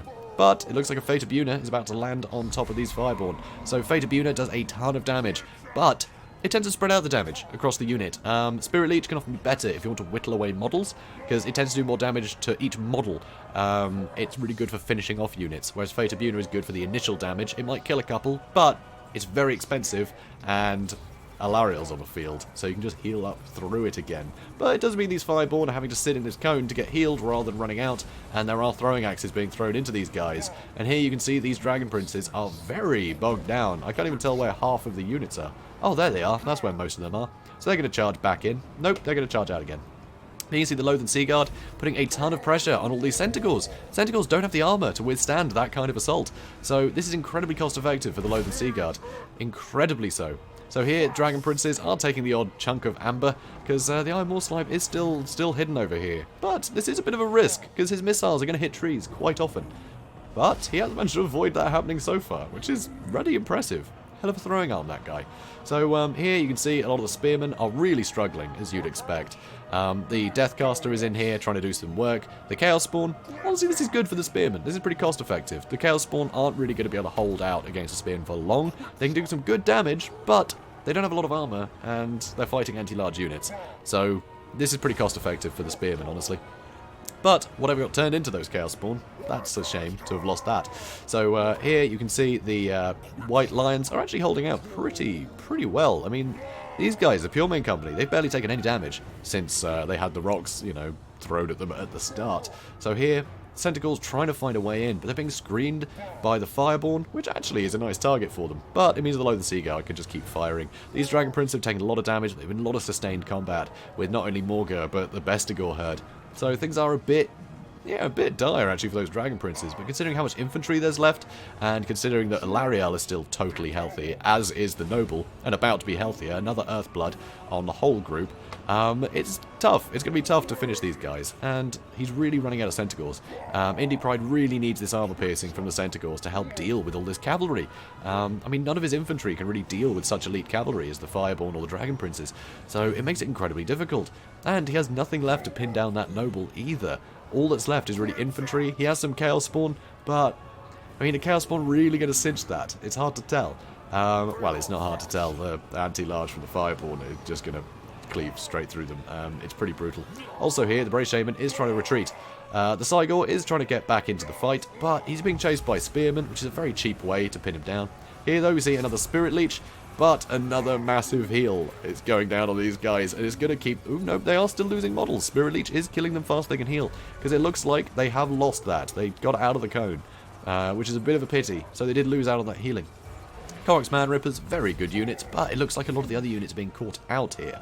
And still plenty of fire from the Loathen Seaguard coming in. Fireborn, they're just biding their time. There are some units coming back in, but very, very injured. It's not going to take long to break them a second time.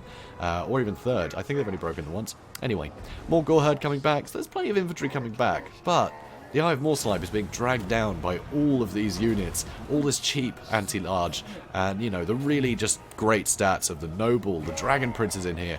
Morgur, he's pretty happy right now. You know, he's not really having too bad a time, but it's only a matter of time before they do start getting some good work into him, and he can't fight the whole army himself. He's just going to get cycle charged by all this cavalry that's remaining. You can see there's still plenty left, despite INDYPRIDE's best efforts to whittle them down. It's just very difficult to get over the amount of healing that Alariel can conjure. It is definitely tough. It is definitely tough. I think Alariel is the perfect choice in this matchup. Because, yeah, Beastmen are great on the charge, but if you can just heal through it, or just buff melee defense a huge amount, then you're not going to get that shock damage you need, and then you're going to be stuck in a prolonged engagement, and that is not what Beastmen are good at. Beastmen are really good for just hitting things hard and wiping them out. But if suddenly something gets in the way of you being able to do that, you can't survive. You know, you can't play an atrocious battle as the Beastman. It's all about wiping things out quickly, and Alarielle just completely stops you from being able to do that, with all of that healing and fast protection giving massive buffs to melee defense. It's really tough. It is really tough. And armor as well. Not a lot of AP, you know, for the Beastman line there either. So, very rough. And that is it for Morga, who is just being swarmed by everything. And that is a valiant defeat for INDYPRIDE. Came down to the final game, but that is a win for the GOBBOKING. GOBBOKING has won yet another tournament. So not only is he the original ever-chosen tournament winner, he's now whatever this is. Yeah, I know. I'm sure we have a name for it. I don't know. Anyway, so absolutely superbly played by both players here. I think the Beastmen definitely had a rough time in this engagement. I think GOBBOKING just had all the right tools to deal with Beastmen. And INDYPRIDE did go slightly unconventional, I think. I think going with the Eye of Morslide was a risky pick. I mean, you can get a lot of damage in, but generally the only expensive things you want to bring as the High Elves against the Beastmen tend to be very mobile units, such as, you know, the Dragon Princes. And it's very hard to hit them with a big rock, so suddenly you're not really getting your value out of the Eye of Morslide or any Cygor. But a lot of people do tend to bring sort of elite forces of High Elves, you know, a lot of Swordmasters or Phoenix Guard, and honestly you don't really need to do that. It's all about the cavalry. All the cavalry play is key, I think, in this matchup, and Gobbo took advantage of that a huge amount, as well as having just a ton of arrows to bring to bear against all the lightly armoured units that were going to do a lot of damage. I mean, the Tentacles throwing axes, they are a massive threat to Dragon Princes, so being able to just kill them at range, or just scare them away from the targets that you want to keep safe, that's all you need. And trying to charge into the Loathen Seaguard with them to try and take them out and carry on, you just can't do that. You just can't kill them, you know, in a cost-effective manner. So Loathen Seaguard, I think, were really, really important in this fight, or else these Centaurs could have just stayed on top of the Dragon Princes and eventually just wiped them out. So it's pretty impressive, pretty great fight, and it's been a great series. So I hope you guys really enjoyed it. I think we're going to go to the outro bit now.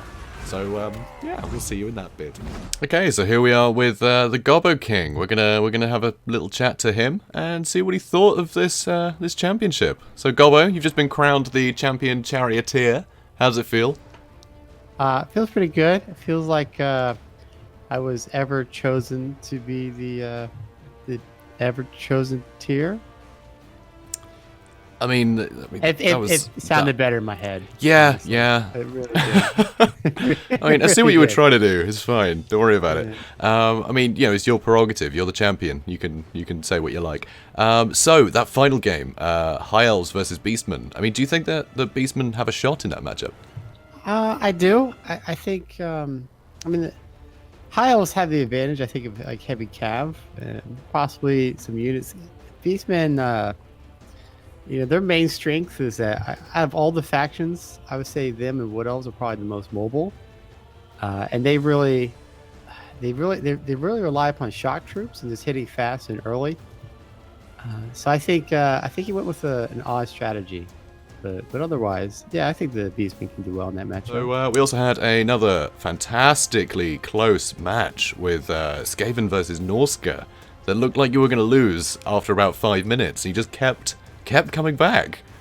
Oh yeah, it was well, that's all schemes. It's all that was all part of the plan. Just you gotta build your opponent's hopes up so you can crush them. If there's no hopes, then you can't do it. But I think one of the problems is that he didn't have enough fast stuff to chase down my units.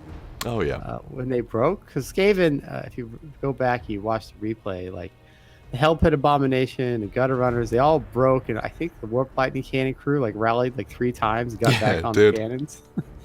But he was constantly just getting stuck on other units, and that's just one of the Skaven advantages. When they run away, they're faster. So anytime I felt like I was losing, I would just run away. Yeah, fair. I mean, it worked out wonderfully. Call me Tretch. All right, so anything more you want to say before we wrap this up? I have a channel. I guess I should hype it. But, so I'm on the YouTubes and the and the Twitch for the GOBBOKING.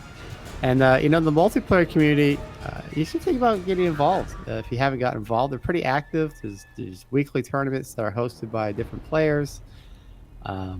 You know, they post on the CA forums and sometimes on Reddit as well, so you can find things there. And I found that of all the multiplayer communities, it's a pretty friendly group. I mean, there's some sour apples, but it's pretty friendly. Yeah, it seems a good bunch. Also, you're hosting the occasional tournament as well, aren't you? Yeah, I'm trying to do monthly. I should have one. I haven't finalized the details, but probably around September 28th or so, whatever that weekend is. Sounds great. So yeah, hopefully we'll see some of you there. So yeah, congratulations once again. And I guess it's time to wrap this up. I guess jag out. Jag out. Catch you later, man. Bye. So now we've come to an end. So we've had 4 brilliant players facing off against each other, but the champion Charioteer has been crowned. So congratulations to the GOBBOKING once again. And guys, well, we're basically at the end of this now. So I just want to take one more opportunity to thank everyone involved. So thank you to everyone at CA for inviting us here. That's been really cool. It's been really good to be able to show off all these battles to you guys. And also, big thank you to all of our competitors. So Loremaster of SOTEK can be found on both Twitch and YouTube. Go to YouTube if you want to see all of his lore videos. They are very good. He knows his stuff.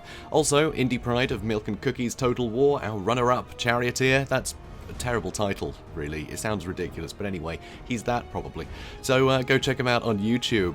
And also, JONTAUN of Total Brohammer. He can be found on YouTube as Total Brohammer, so be sure to check that out. GOBBOKING can be found on Twitch and YouTube. So, yeah, I think that about sums it up. One final shameless plug from me. I'm also on YouTube, so search for Janet on occasion to see more of me doing my thing. Should be a lot of fun. So, hopefully I'll see some of you there. Yeah, I think that's that. So guys, if you enjoyed this, yeah, please follow Total War Official for more of this stuff. Hopefully we'll be getting involved more in the future. Should be a lot of fun. So yeah, thanks guys. Thank you. Everyone who's been in chatting. It's been great chatting to you all. And yeah, thanks for watching. Have a good day, guys.